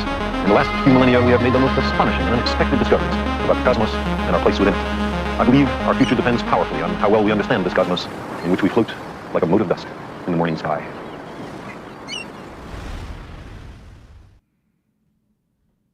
Like a mote of dust in morning sky. Wow. Okay, this is very interesting. This is very interesting that people are now going against this trend, of just slapping these videos. This is actually very interesting because now it's happening a lot. Okay. Come on, man. You need to find a different hill to die on. We just don't have a space for so many. If anyone has a solution, I'm all ears. We took as many as we could without it being a virus. So to be honest about it. We host online events with limited entries. Feel free to join, recommend others. Our events team work hard as hell on these things. Not everything can be live streamed when the guests have PR teams that object to it. You know this. You have read my comments. Acknowledge it. This wage farming needs to stop. I understand why folks in India will be afraid to name these accelerators, but if you know names, DM me and I will name and shame them. 2 startup accelerators in Bangalore hosting Anthropic as team as gatekeeping online invites. Makes me suspect Boris Chopra's approach with Most Funky AI Labs events accessibility 100x. Lightspeed had 1,700 registrants apparently. Don't know about other 3. Obviously, there are very successful firms, but find partners that don't play status games. The world is much bigger. There are tons more investors, tons of angel investors who are done on Valiant BLR.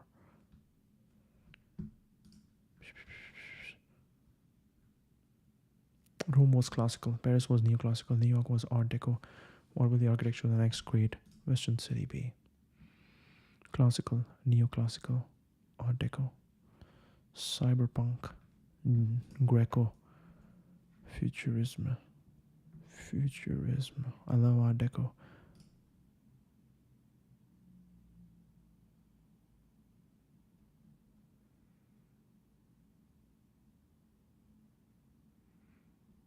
This is incredible.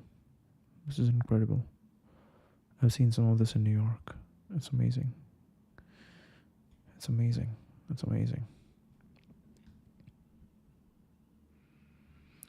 Neo-Baroque revival. I think that's in Monaco, is it? Read more Baroque. It's an ode to the human soul. I think this is the main... No. I confuse this with the main casino of Monaco. Let's bring this Canada back. CN Tower, Space Needle.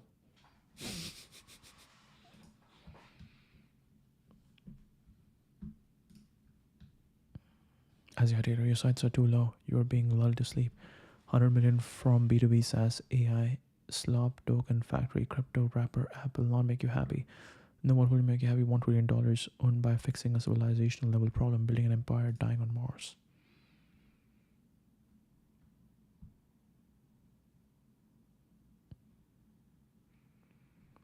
I wonder, by the by, do human beings really like being happy? A little melancholy, yes.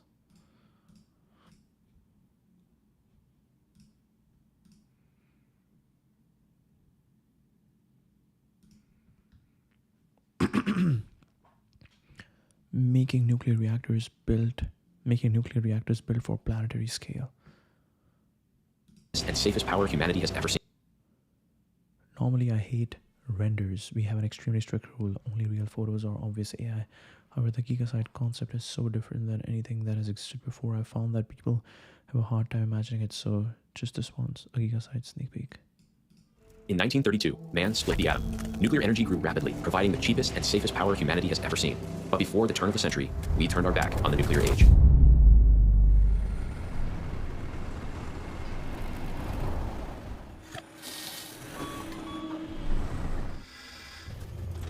But today, we're building again. At Valor, we're forging a new path to the atomic age, built on rapid iteration and designed for planetary scale. Ord Zero is our first non-nuclear prototype reactor, developed in just 10 months. This one-to-one thermal reference plant allows us to demonstrate all necessary systems for our first real nuclear reactor. And that's important because we are already building Ord 1, which is on track to be the first Gen 4 microreactor to split the atom. At Valor Atomics, we're going back to an older way of building that uses rapid iteration and prototyping, allowing our team to quickly tackle critical engineering challenges. But while we go back in time, we're also doing something new. Instead of building distributed nuclear sites like we did in the 20th century, Valor will mass manufacture reactors and deploy hundreds of them at each location. We call this a gigasite. Valor Atomics gigasites will be the largest power campuses on Earth, producing electricity for the world's most energy-intense industries, like data centers, advanced manufacturing, and most importantly, the synthesis of hydrocarbon fuels. Instead of drilling for oil, we will use the novel sulfur iodide cycle to generate carbon-neutral fuels from CO2 and water, powered by nuclear fission, enabling humanity to continue building upon our pre-existing oil and gas infrastructure to cleanly power an abundant future. It's time to reignite the atomic age and finally unlock nuclear power at a planetary scale. We are Valor Atomics, and we're rebuilding atomic energy for the 21st century to fuel the future of energy abundance.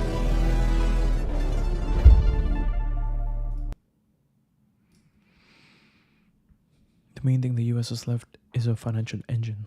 That the US has left is a financial engine we can capitalize. So this is good and important, and I'm sure we can keep riding that wave for a long time. But it's good to remember that financial engines are byproducts of civilizations which build things.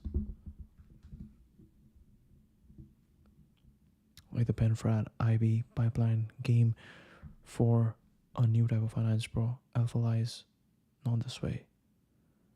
SF is starting to feel institutionalized in a very bad way. Like the PenFrat to IB pipeline game, but for a new type of finance, bro. Alpha Lie is not this way. Tech is boring. Be good, biggies, and show up to the VC slop trough, and you too can be an elite. Your parents will be proud of you the whole way. Show up to the VC slop trough, and you too can be an elite. Your parents will be proud of you the whole way. There's not really any risk in it. Just show up to the party with a laptop and collect your clout at the door. I don't think people realize the early days of the Valley were forged by defense R&D and MK Ultra PhDs playing around. Not sociopathic careerists. Okay. This has been through every cycle and less of a top signal than you might think. I certainly don't think it's a top signal number. Go up no matter what. Capital will compound. The rappers will be rabbed. And people's lives will become 0.01% more efficient. This too is part of the boredom. The post-2022 tech recession was real short. Number will go up, but it means that it's being sectorized. You're not part of this game, play a totally different game. Also helps us jump in and back great SF teams that aren't playing the current thing SF game and win in the backyards, but also means we're hunting in LA. Looking for founders that don't fit them all. We got on the spot once YC started teaching nerds how VC funded startup game works, which was a clear good for industry where previously most of us had to struggle a long time to figure out how it works. But a side effect over time is more and more focus on gaming the system.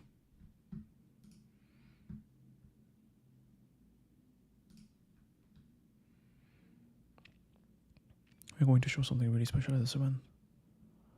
Bros, when I am rich, I promise I'll purchase the coolest cars and post them on socials for you to appreciate. If you had 5 million net worth, would you spend 250k on a Porsche 911? I wouldn't spend that on a car. Me either. Bros, when I'm rich, I promise I'll purchase the coolest cars and post them on socials for you to appreciate. Hearing a post that Sama considers the Porsche too cheap. Turns out I have simply been taste mocked. I'm declaring this page. He brought it over one day and said not to ask about where it came from. Thanks, James. Through the magic of X the Everything app, I got some help hollowing out the center from the folks at Valor Atomics, who offered to toss it on their wire EDM machine and remove that center chunk. Big thanks to them for coming in clutch. I then used my horizontal bandsaw that I found from a dude on Facebook Marketplace to chop down the end close to the right size, and at long last, we're ready to make a new nozzle. In the meantime, my buddy James had given me this 8-inch aluminum bar stock a few years ago. He brought it over one day and said not to ask about where it came from. Thanks, James. Through the magic of X the Everything app, I got some help hollowing out the center.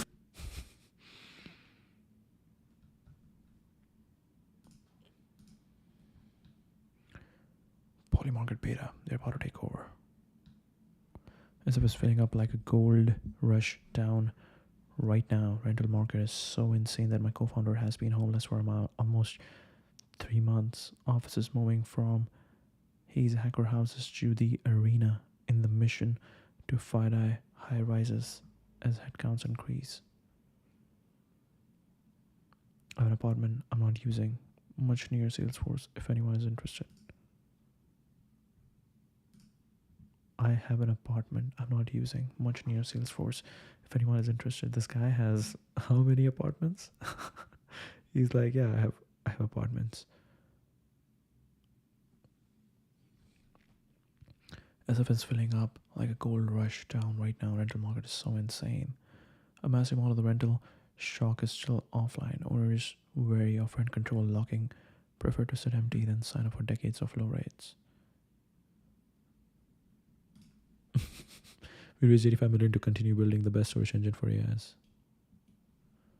Wait, what? What is the current SF housing surplus or deficit? Persistent housing deficit with no surplus evident in recent data. The SF Oakland Metro's rental vacancy rate stands at 6.3%. Interesting. VCs need to start adding this term sheet comes with housing to be competitive.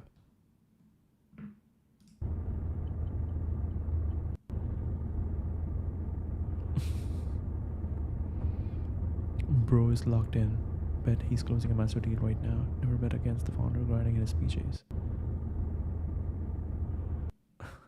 I just can't find an apartment right now. If anybody has a place under 3K, DM me ASAP.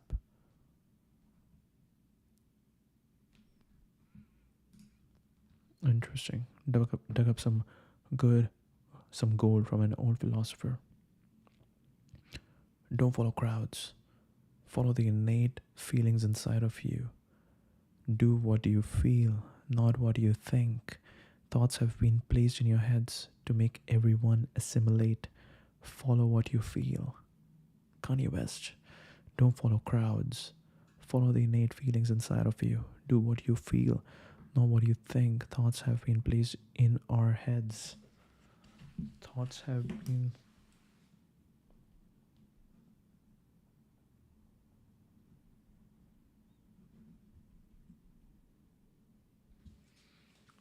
Okay, I have an idea. Follow what you feel. Kanye West, you have the best ideas. Other people's opinions are usually more distractive than informative. Follow your own vision. Base your actions on love. Do things you love, and if you don't absolutely love something, stop doing it as soon as you can. As soon as you can. Ente reso. You have the best ideas. Other people's opinions are usually more distractive than informative. Follow your own vision. Base your actions on love. Do things you follow. Do things you love, and if you don't absolutely love something, you stop doing it as soon as you can. When you first wake up, don't hop right on the phone or the internet, or even speak to anyone for even up to an hour if possible. Just be still and enjoy your own imagination. It's better than a movie. I like that. Okay, we'll retweet that. Kanye West.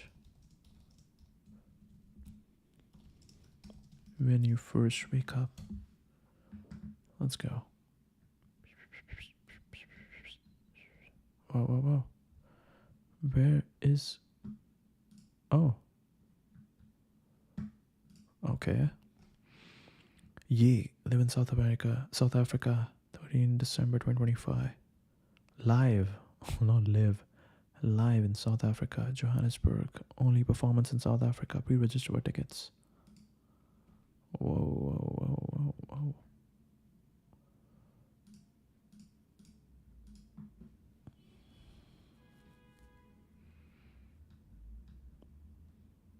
Oh. Delete it. We need more engineers making art.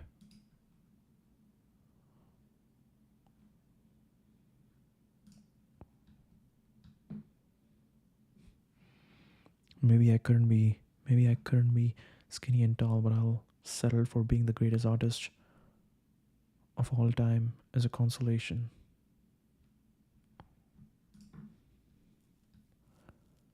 We need more engineers making art.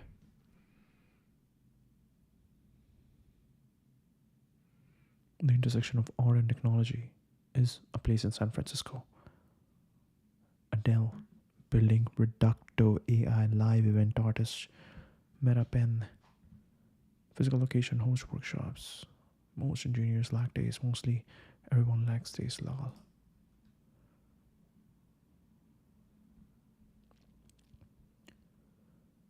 It seems like everyone we know in their mid-30s in the Bay Area is moving to the suburbs to get a big yard and lots of living space for their kids. Anne Lee skates.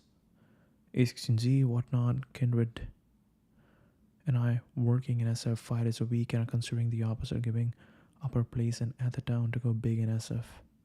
Is there anyone with kids who has made that move? Amplitude HQ. Co-founder.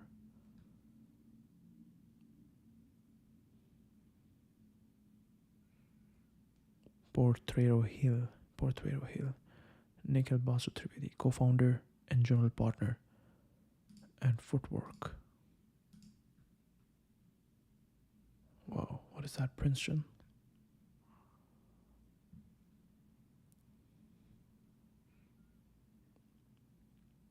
Anything, yeah. What if the future was already here? Create anything. Text to app. Tone your words into mobile apps, sites, tools, and products built with code.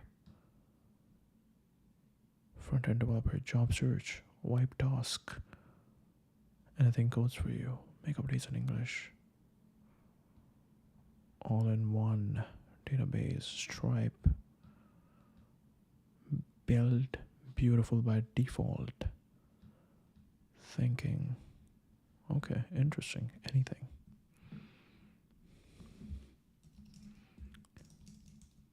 Make me a website to track all my favorite coffee shops in Vancouver. Let's see. Okay. Later. Do it later.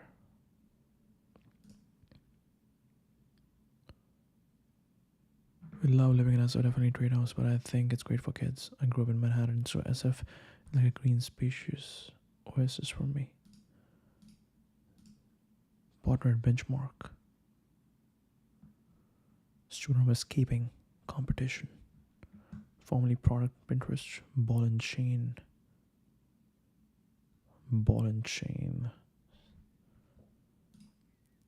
For the past 25 years, application software startups have had a singular focus, increasing company and employee productivity. AI enables a paradigm shift. Rather than sell software to improve an end user's productivity, consider what it would look like to sell the work itself. When you sell the work, instead of selling a 15% productivity improvement, you sell a 95% improvement. Incumbents are not only advantaged in selling software, they are stuck there. You don't need to play that game. When you sell the work, instead of selling a 15% productivity improvement, you sell a 95% improvement. Incumbents are not only advantaged in selling software, they are stuck there. You don't need to play that game.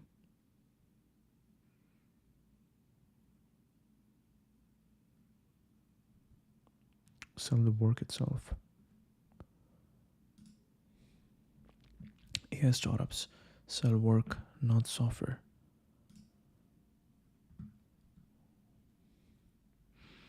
Any of these imagine are vulnerable to automation leveraging AI. As I write this, I'm aware of the third rail. I'm touching the fear that AI will replace humans over time. Here I look to even up as an example when the lawyers and paralegals are freed up from putting together demand packages. The customer, the plaintiff, benefits from better demand packages, and the people in the firm benefit from being able to shift their time to less mechanical things like client services, getting more consumers, or of course the finishing touches on the demand package. If you see any example, I'm all ears. Application software startups have had a singular focus, increasing company and employee productivity. This looks like building a software that increases productivity at the employee level, increase collaboration across employees and teams, enable better oversight and management at the leadership level. More often than not, this software has been priced on a per seat basis, in a sense benchmarked against the cost of the headcount itself, increasing that headcount's productivity. The first tranche of products and startups leveraging LLMs has kept within the mental model of selling software to achieve step function improvements in end user productivity. The Copilot for X-Trend reflects this mental model. While there are fantastic startups innovating to improve employee productivity, LLMs create an opportunity for startups to look beyond this way of thinking and discover surface area that previously was out of bounds for selling software, given the required GTM and pricing limitations of the software. Rather than sell software to improve, founders should consider what it would look like to sell the work itself.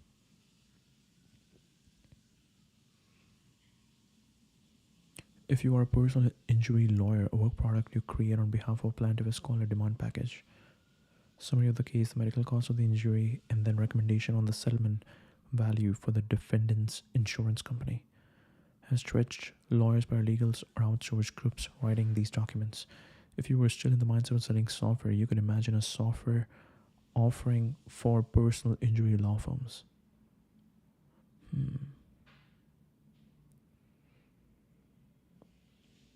The demand package. When you sell work, the sales cycle at a different price relative to the cost of a human performing the work instead of a productivity improver, and the competition for a similar product is essentially outsourced groups internationally. 10x and cheaper opportunity. I would guess a good test of viability for market opportunity to sell AI build work is crudely whether there already exists a focused outsource group internationally to support it. This makes sense. This makes sense. This makes sense. You're not selling a product, you're selling the work. Really cool. Really cool.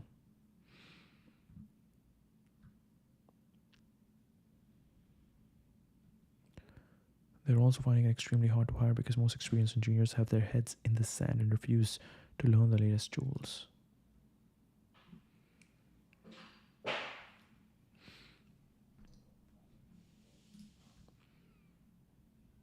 Eight weeks working up to this 6-stair handrail. My first time ever doing it. I had to land it because the baby is coming soon. The baby was within 5 days, so this was the weekend that I had to make it happen. So I got there early because I knew it was going to take me an hour or two just to work up the courage, and another hour to just figure out how to do the trick, and I bailed, and it was so hard. And at one point, I actually almost pulled my ball sack and wanted to quit. But there was this young guy in the background. You could actually hear him, and he was encouraging me. I told him I wanted to do this to impress my kids, and he was like, "Man, you got to go one more time. You got to do this." And then, I fucking did it. I'm 36, a dad of one with another on the way. I spent Context is a new RAM. Confronted by Tucker. Also a great tragedy. He committed suicide. Do you think he committed suicide? I really do. Have you This was like a friend of mine. This is like a guy that, not a close friend, but this is someone that has refused to investigate it beyond just calling it a suicide? a level of respect and grief that I don't quite feel here. And the sort of person who had like followed the sort of likely path of things through the room. I totally get it. People do family suicide without notes a lot. Like that happens. For sure. People definitely order food they like before they commit suicide. Like this is an incredible tragedy. And that's his family's view, and they think it was a murder. And browser use. Gemini is going to use Sol's Google Captures. Gemini's computer use. I wasn't kidding. Whoa. What is this?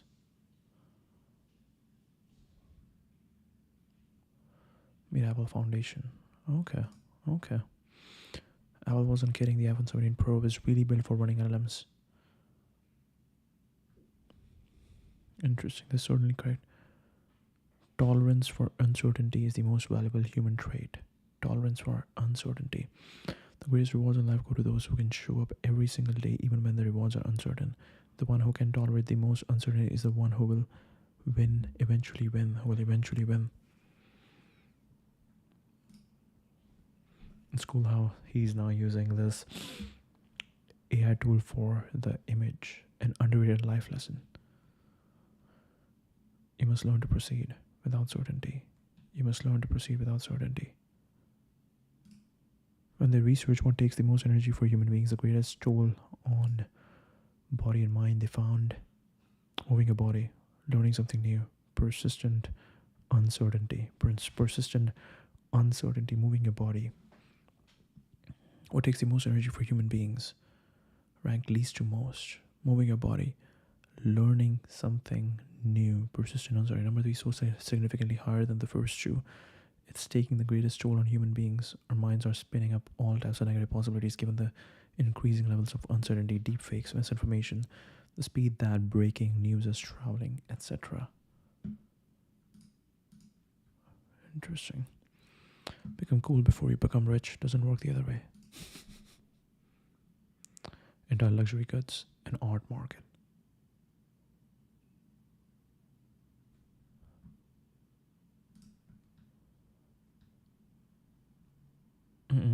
It's going to get me built on a bit, but a video referencing the moon landing and the fall of the Berlin Wall is in a post about raising capital for a prediction market encapsulates everything I hate about the tech industry. Every achievement deserves fame.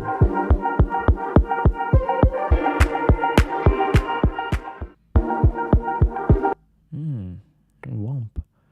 30 made effortless. Tom Brady just said, check the poly market on national television during the Rams versus Ravens game. Check the poly market. The rubber band is about to snap. You simply are not prepared for what is about to happen. I didn't expect to see Mark Andrews tush pushes, so why not? Check the poly market. See what it says. But anything surprised you? Be part of the culture. Actually insane. If you're drawn to Elon, Richard Feynman, Alan Turing, Claude Shannon, I've heard the name a lot. John von Neumann, Nikola Tesla, Seymour Pepper, Marvin Minsky, Judy Pearl, Dennis Ritchie, Donald Knuth, Rod Brooks, Jan LeCun, John Carmack, Dieter Rams, welcome. This account is for you. Claude Shannon.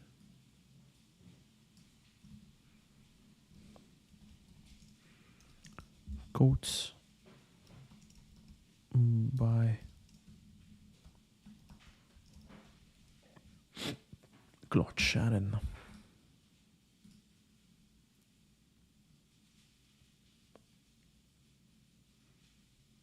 The pursuit of being cracked. Stuck in code.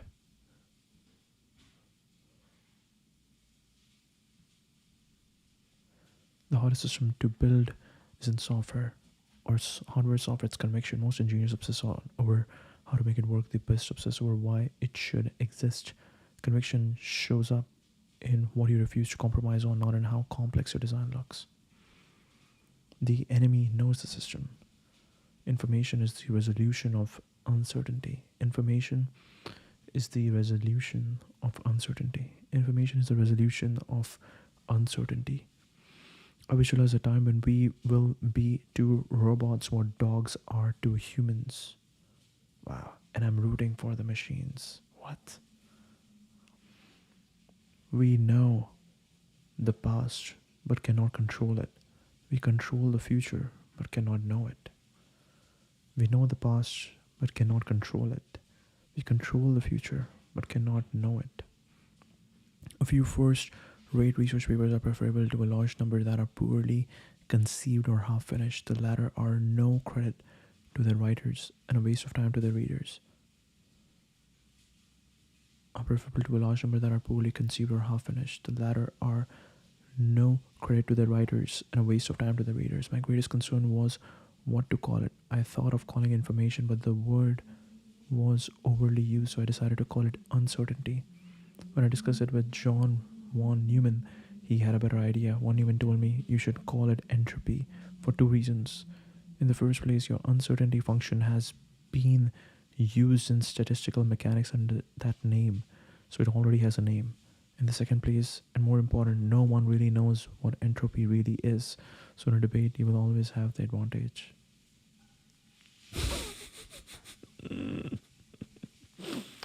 Smart. Very extremely smart. Extremely smart. You should call it entropy for two reasons. In the first place, your uncertainty function has been used in statistical mechanics under that name, so it already has a name. In the second place, and more important, no one really knows what entropy really is, so in a debate you will always have the advantage. Entropy.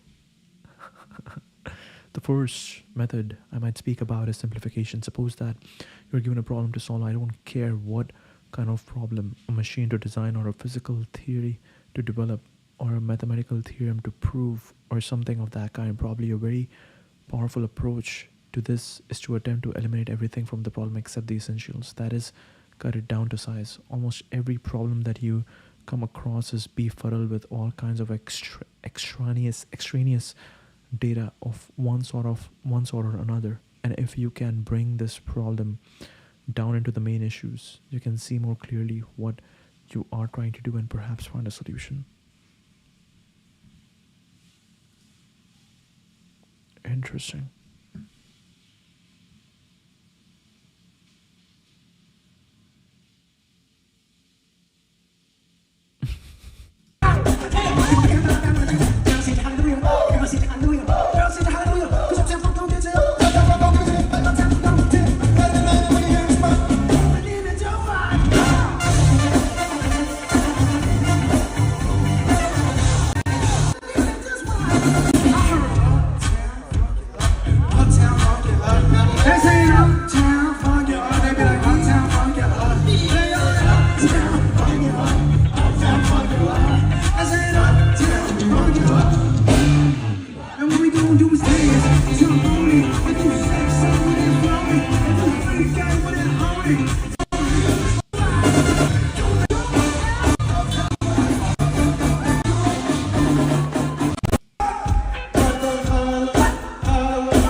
GB200 is 10x more power efficient compared to H200.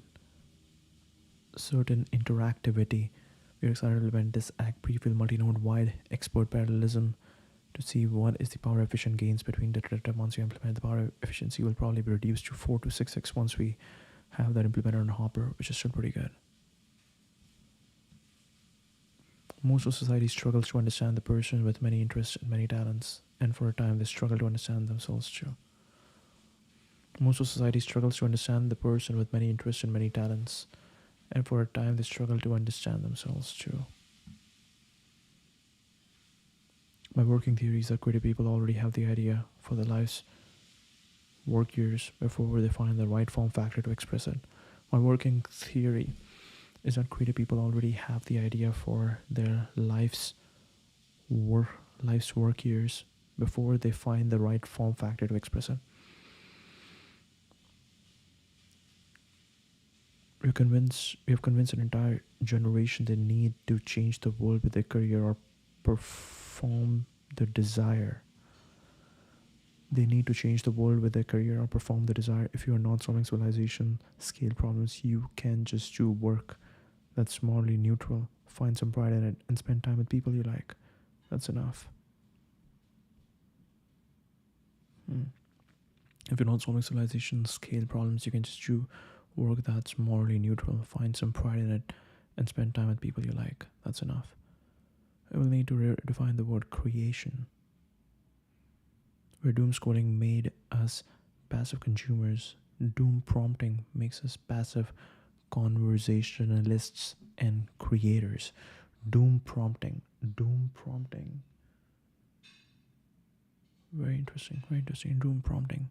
The shift from consumption to participation makes the illusion far more convincing and the addiction far more sophisticated. New technology begets new human behaviors without exception. The shift from consumption to participation makes the illusion far more convincing. Consumption to participation makes the illusion far more convincing and the addiction far more sophisticated. New technology begets new human behaviors. We really wanted to design this from the ground up to be centered around creation. Creation. It's still creation. You are imagining, but okay. The shift from consumption to participation makes the illusion far more convincing. What a great observation. As we think about refining creation, it might be helpful to also redefine destruction. Too, we might need to be more willing and able to destroy to create interesting frame. How do you think that applies to economy? Very interesting. Everything's being optimized. The only edge left is courage. Wow. In the asylum with early stage founders, Asylum Ventures, Notation Capital. In venture, everything's been optimized. The only thing left is courage. Blog below. I mentioned a few examples that I think demonstrate courage in recent years. Feet, Box, Mickey Malka, entrepreneur at heart, investor by trade. But the reality is that courage is extremely rare, always has been and always will be.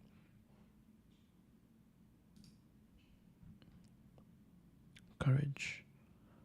When I started in the venture business more than a decade, it was a competitive advantage to be well read and a student of technology and business strategy. How do I zoom?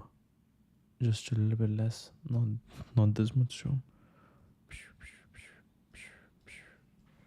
Okay. When I started venture business more than a decade ago, it was a competitive advantage to be well read and a student of technology and business strategy. A basic. Whoa. Now it's stuck. So weird. Okay. A basic understanding of business markets, modes, margins, perhaps even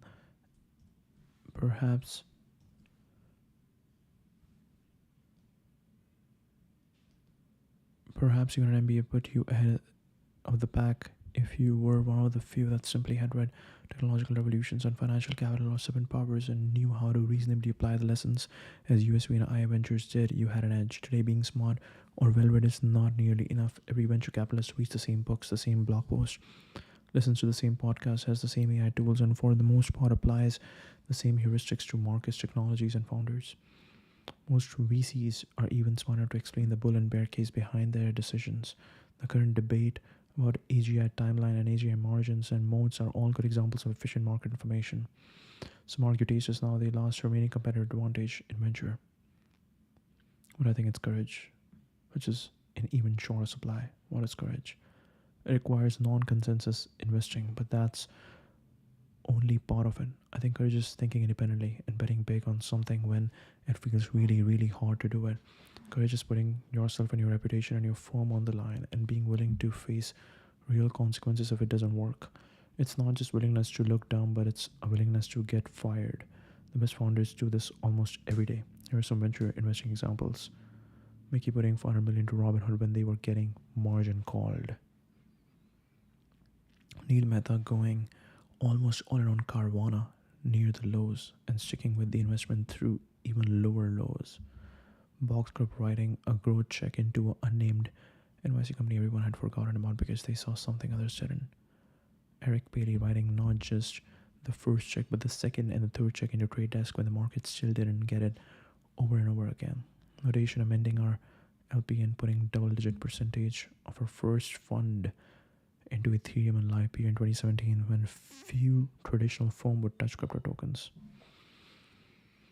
In moments that require courage, the market tends to be much, much less efficient. There are countless historical examples in other asset classes where this is true. See Warren Buffett buying incredibly cheap assets in the depths of the financial crisis, but I believe every example above, yeah, this is interesting. Perplexity wouldn't show this guy to me.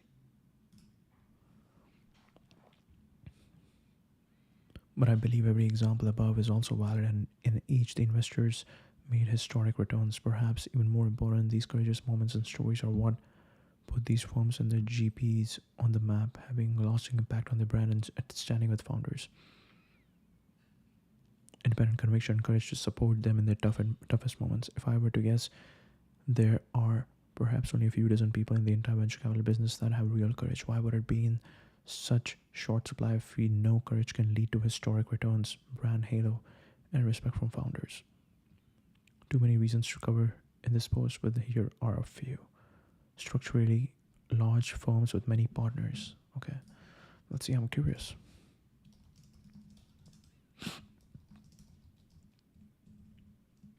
Who has the best GPUs?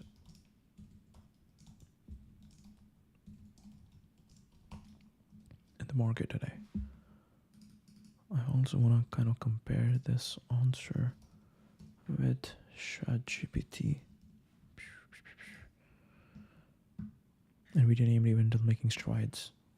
GeForce RTX 5090 holds a top spot. Peak performance. AMD's Radeon RX 9070 acclaimed for its stellar value. 4K gaming, ray tracing, AI, accelerate task. Specs include $2,000. Okay. Creative workflows to monitor compute tasks, but comes at a premium price and requires significant power and cooling. 9070 praised for delivering excellent performance at a much lower price versus flagship options.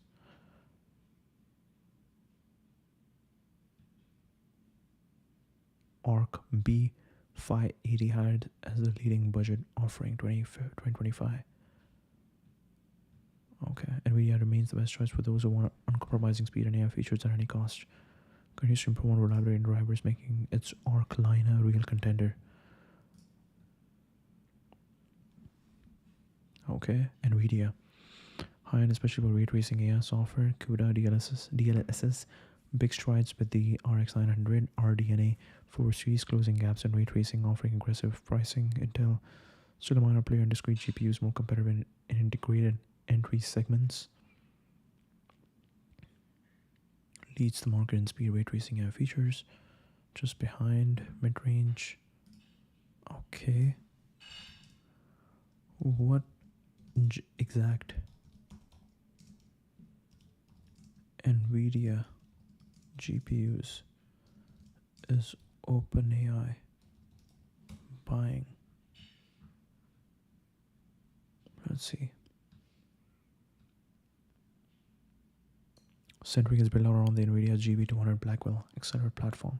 This new strategic partnership will deploy millions of these GPUs as part of 10 gigawatts of AI data center capacity scheduled to come online starting in the second half of 2026, with the first phase based on the Vera Rubin platform. Cutting-edge Blackwell GB200 NVL72 rack scale units. Flagship rack scale system for OpenAI's latest model inference and training, optimized for performance and efficiency with the new Blackwell architecture. Hopper. Open-weight models and GPT inference remain trained and run on large clusters of H100 current production scale. Large-scale leasing arrangements directly from NVIDIA. The foundation of its next-generation system remain focused on Blackwell GB200, with Hopper H100 and some legacy A100 still in use for ongoing projects. Interesting. Okay. Structurally large firms with many partners are not built for courage. There are too many folks who talk each other out of it, and a large firm building for AUM would never put the firm at risk.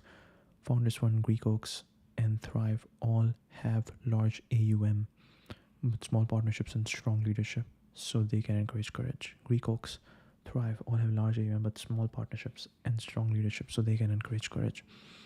Of the small firms, most firms are just trying to survive, get to the next round, and build AUM. What's the safest way to do that? Investing in incremental startups with high odds of the market, understanding them in the short term so that a VC can show progress to their LPs. For new managers, courage can look down longer than they can stay solvent. Courage is generally scary, and for most people really not fun. Weeks, months, years of the rest of the market not getting it, you inevitably wonder why you ever did it.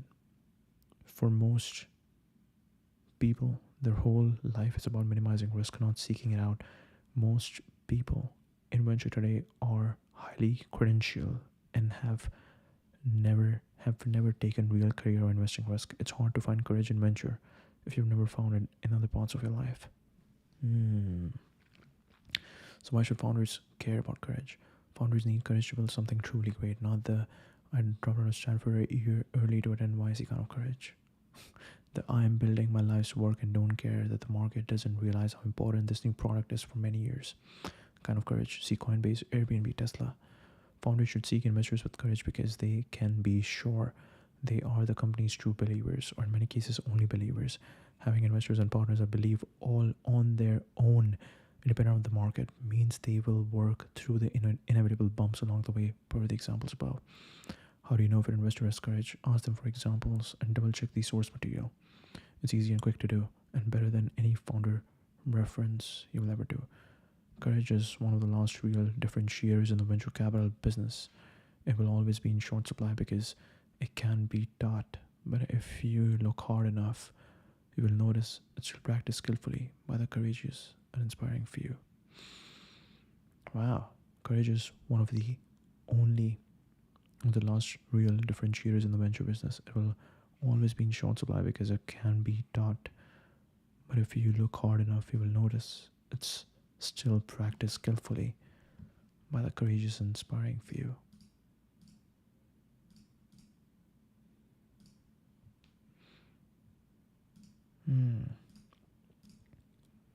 Every product and every poster must construct their own cinematic universe or else perish.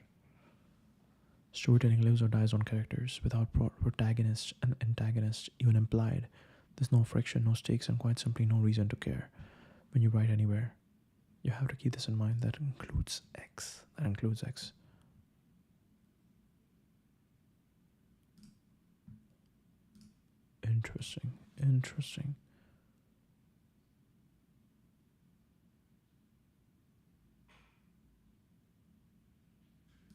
Interesting.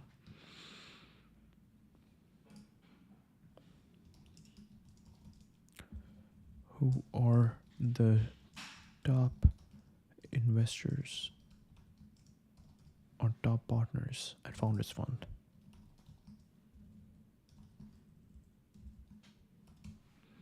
At Founders Fund, let's see.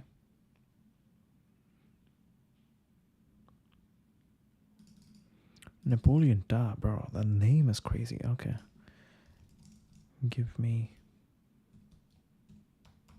quotes by Napoleon Da. Brian Singerman, Jennifer Campbell, Joey Krug. Okay.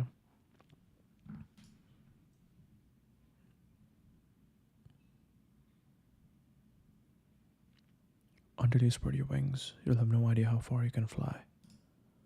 Napoleon. My name is Napoleon. My name is Napoleon.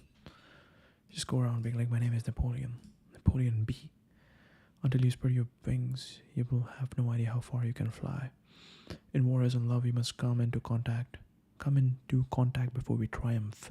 In love as in war as in love, we must come into contact before we triumph. When a man is a favorite of fortune, she never takes him unawares, and however astonishing her favor may be, she finds him ready.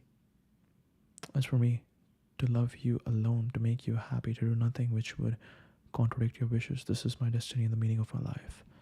As for me, to love you alone, to make you happy, to do nothing which would contradict your wishes, this is my destiny and the meaning of life. As for me, to love you alone, to make you happy, to do nothing which would contradict your wishes, this is my destiny and the meaning of life. Okay. Let's go, Napoleon. Alright. Oh. Maintains a low profile. Avoid major media interviews. I'm glad to share that our joint founders fund as a partner. Okay, when was this? 5 years ago? 2023? 2 years ago.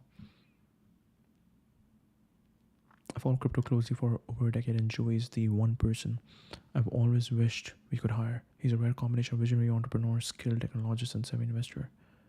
He will be a huge asset to our founders. Oh, very interesting. Very interesting.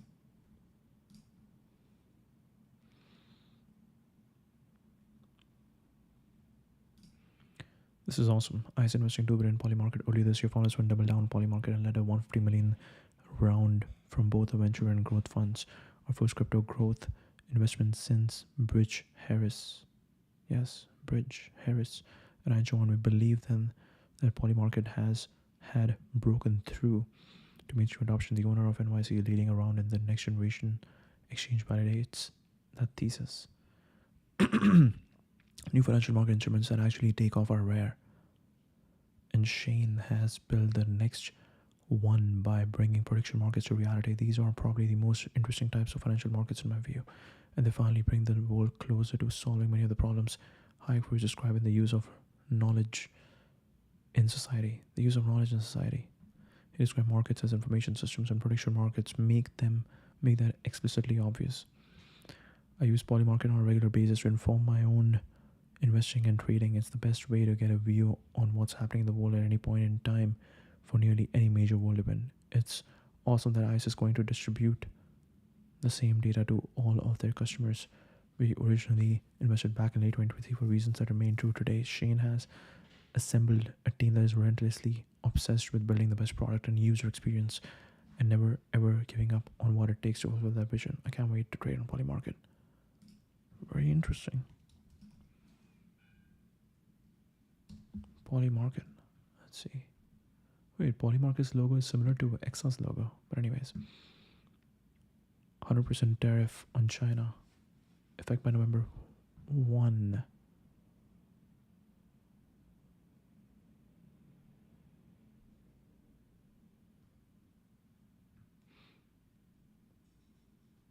Breaking. Let's see. Breaking. Elected mayor of Lisbon. 99%. Okay. We'll come visit the Western Hall. Breaking new.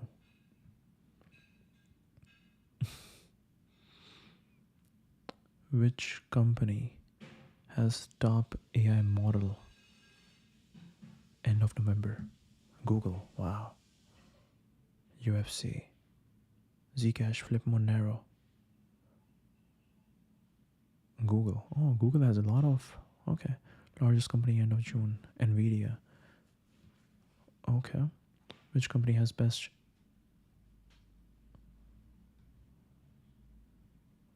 Z.ai. Should be X.ai. Which company has best AI model end of June?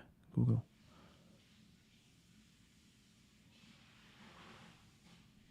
Very interesting. Very interesting. Okay. Joe Krug. Okay, Trey Stephens. Quotes by Trey Stephens. Let's see.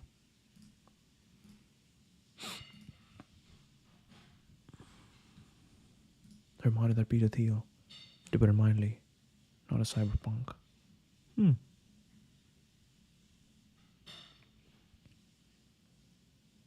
they let into the circle, whoever controls ETH holds a lot of power. In my opinion, we need to eventually make ETH more like BTC. I hate to say it, but development should stop, close, or minimal for maintenance at some point so that people that want power can get in. May seem paranoid, but really think about it. Eventually, over 100T tokenized, and every country will have its own stablecoin. I actually agree. It's about gradual ossification and becoming much more cautious about large changes to the protocol once short-term scaling, lean Ethereum, and tech debt cleanups are done. Well, the solution isn't surrendering to the existence of a closed circle and being careful about its content. It's widening and balancing core research and dev. Wait, what is this? Is this a Pokemon? Vitalik. I choose balance. First level balance. Me, pinks. Whoa. Okay. Strauss also reminds us of the exceptional framework needed to supplement the American regime. The most just society cannot survive without intelligence, espionage, even though espionage is impossible without a suspension of certain rules or natural right. Again, there is no disagreement with Tennyson on ends, but only on means. Instead of the United Nations filled with interminable and inconclusive parliamentary debates that resemble Shakespearean tales told by idiots, we should consider Echelon, the secret coordinator of the world's intelligence services, the decisive path to a truly global Pax Americana. Liberal critiques or disagree with the philosopher also tend to dislike the philosopher's politics, just as there appears to be something shaky and problematic about a theoretical framework that is not subject to give and take of an open debate. So there appears to be something subversive and immoral about a political framework that operates outside the checks and balances of representative democracy. Democracy is described in high school textbooks, but if American liberalism is decisively incomplete, then its critique is no longer quite so decisive. We don't know what he meant over here. I don't know, at least. If you know, message me. Investors in Lighter, XYZ. Trade perpetuals. Open issuance to help stablecoins go mainstream. Customizable smart contracts, issuance on any blockchain, reserve management, full control over mint and bond fees. Equilibrium market structure involve much more yield sharing than is the case today. As such, open issuance helps anyone monetize stablecoins. There is a small platform fee. All yield above that flows to the stablecoin creator. Open issuance with Phantom, Native Markets, MetaMask, Dakota.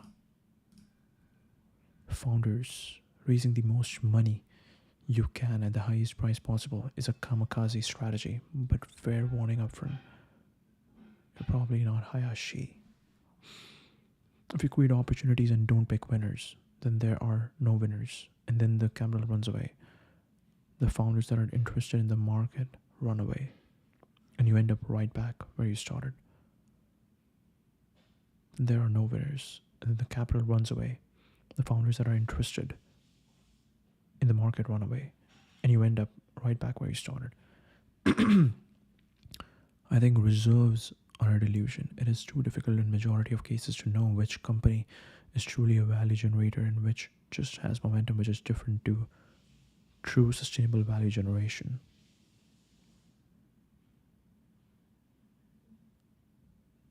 Which company is truly a value generator, which just has momentum, which is different to true sustainable value generation. It's important for society, best players to choose good quests. We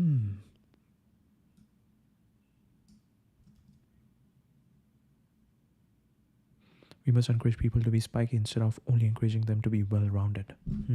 Spiky. The advantage of our growth fund is that founders know we are in it for the long term with them. The institution of democracy is our opportunity to contribute to this debate in a way that authoritarian governments have never allowed. If we don't do something, someone else is going to do something, and we will be far less happy with the outcome. Tell me more.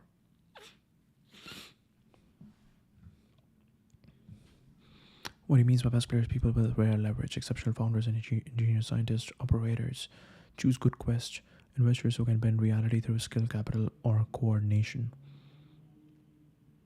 Quest is a long mission-driven problem worth decades of work, defense reliance, energy abundance, frontier biotech, space critical infrastructure, resilience. It's the opposite of optimizing ad clicks or spinning up copycat apps. Good quests create durable technological and societal progress. Defense resilience, energy abundance, frontier biotech, space critical infrastructure. Capital and talent are powerful coordination tools. When top people chase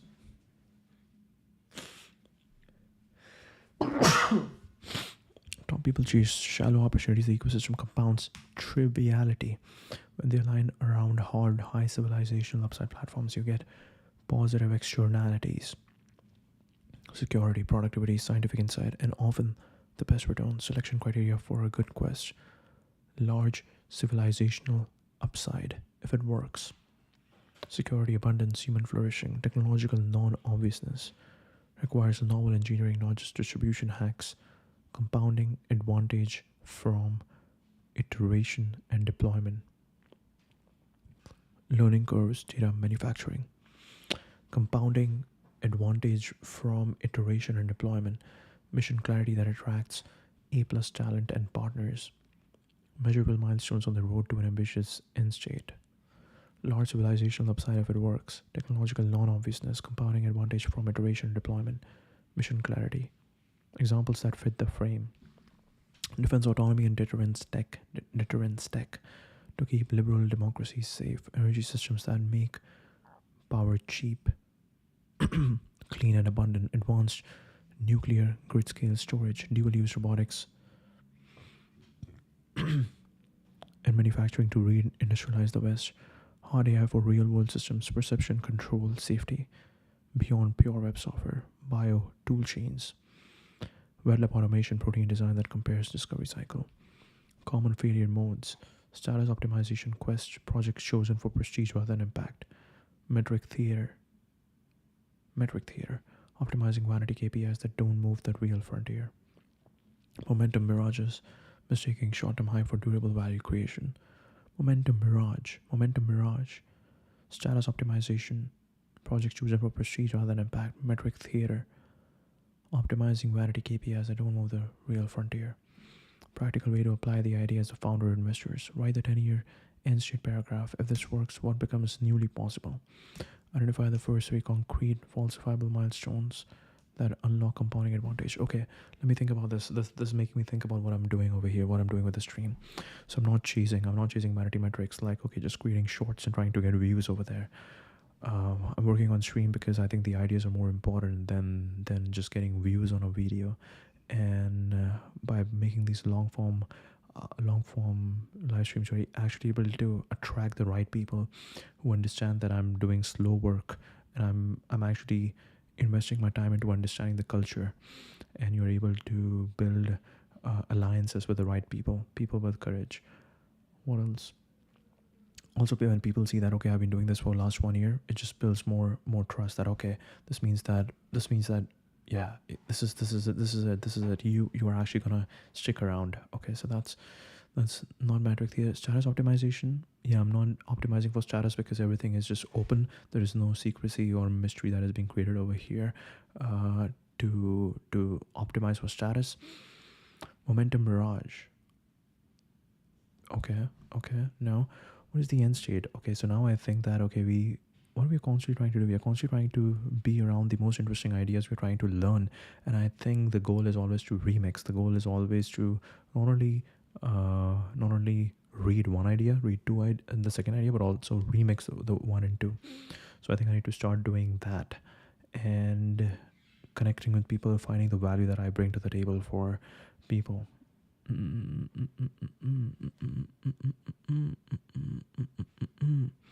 We need to figure that out. Yeah. Why the 10-year end state paragraph? If this works, what becomes nearly possible? Identify the first 3 concrete falsifiable milestones and unlock compounding advantage. Map the critical path, bottlenecks, regulatory, technical distribution, and how you will remove them. Recruit with mission specificity. The Quest should be the best career bet for your top 5 hires. Best career bet for your top 5 hires. Align capital with the Quest's learning curve. Patient reserves, milestone tied risk, non-dilutive where possible. Underlying philosophy: in the world with abundant capital and talent mobility, the binding constraint is focus. Steering the highest leverage. Yeah. Focus is really important.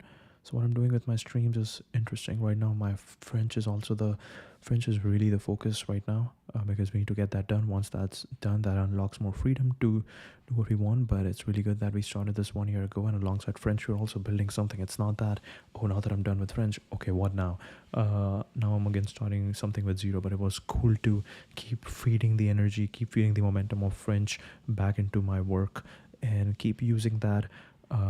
Keep using those experiences to kind of also enrich the streams. So that was interesting. I think going straight to X is actually a better idea, because you're able to play with more ideas that the algorithm cannot pick up. Yeah, it's good to sometimes look at the algorithm. It's sometimes good to look at the algorithm, but it's not. But actually, it's going to miss on the most of the interesting things that we're going to play. And I think the human component is more important than just the content. The human component is really important, because you were able to build these friendships, you're able to build these coordination. And I think that leads to more opportunities than just chatting with AI. What else? Yeah, because at the end of the day, you have to apply this knowledge. You cannot be just capturing knowledge. We need to somehow distill and do something with it, take an action with it. Interesting. Underlying philosophy: in a world with abundant capital and talent mobility, the binding constraint is focus. Steering the highest leverage people toward worthy, technically ambitious missions is both a moral stance and over long horizons a superior investment strategy. Yeah, so I don't know exactly what this looks like in 5 years and 10 years, but I think it's good to keep streaming. Because this is like the constant research mechanism, and you're constantly building relationships, you're constantly building the network effects, you're constantly building your alliances. And what is the best thing you can do with this? I think the best thing you can do right now is the relationship idea, that you can connect to the right people with the right people. You can do that. You can kind of figure out that where this is all going. You can start distilling ideas, and you can start distilling the ideas that, okay, where this is all going, that's a good idea. Okay, I think the Sora thing is pretty cool. Maybe we can write about the Sora thing that I was thinking about. What else? Products. Yeah, what are the products that we can build? I think research will be the main component. Content is the main component. Content and research is like, it goes hand in hand. What else? Product. We need to think about what the product looks like. We need to think about if this turns into a venture capital business. This turns into venture business. Maybe this turns into a venture business, because you're able to constantly understand what's happening. You're able to connect with people. You're able to learn what's happening. You need a community. You need those people around you who will push your thinking. That is important. And what is the exact action you are taking? I think you need to also engage with the world. You cannot be just consuming knowledge. You cannot be just talking about knowledge. You need to engage with the world. And that engagement is something that I'm looking to understand, that what does that engagement look like? Maybe it's venture. Maybe it's product. It's two things, venture and product. So we'll figure out the product slowly. We'll figure out the venture slowly. And venture, product, content, product, venture. Okay, all right, that's the stream. Thank you.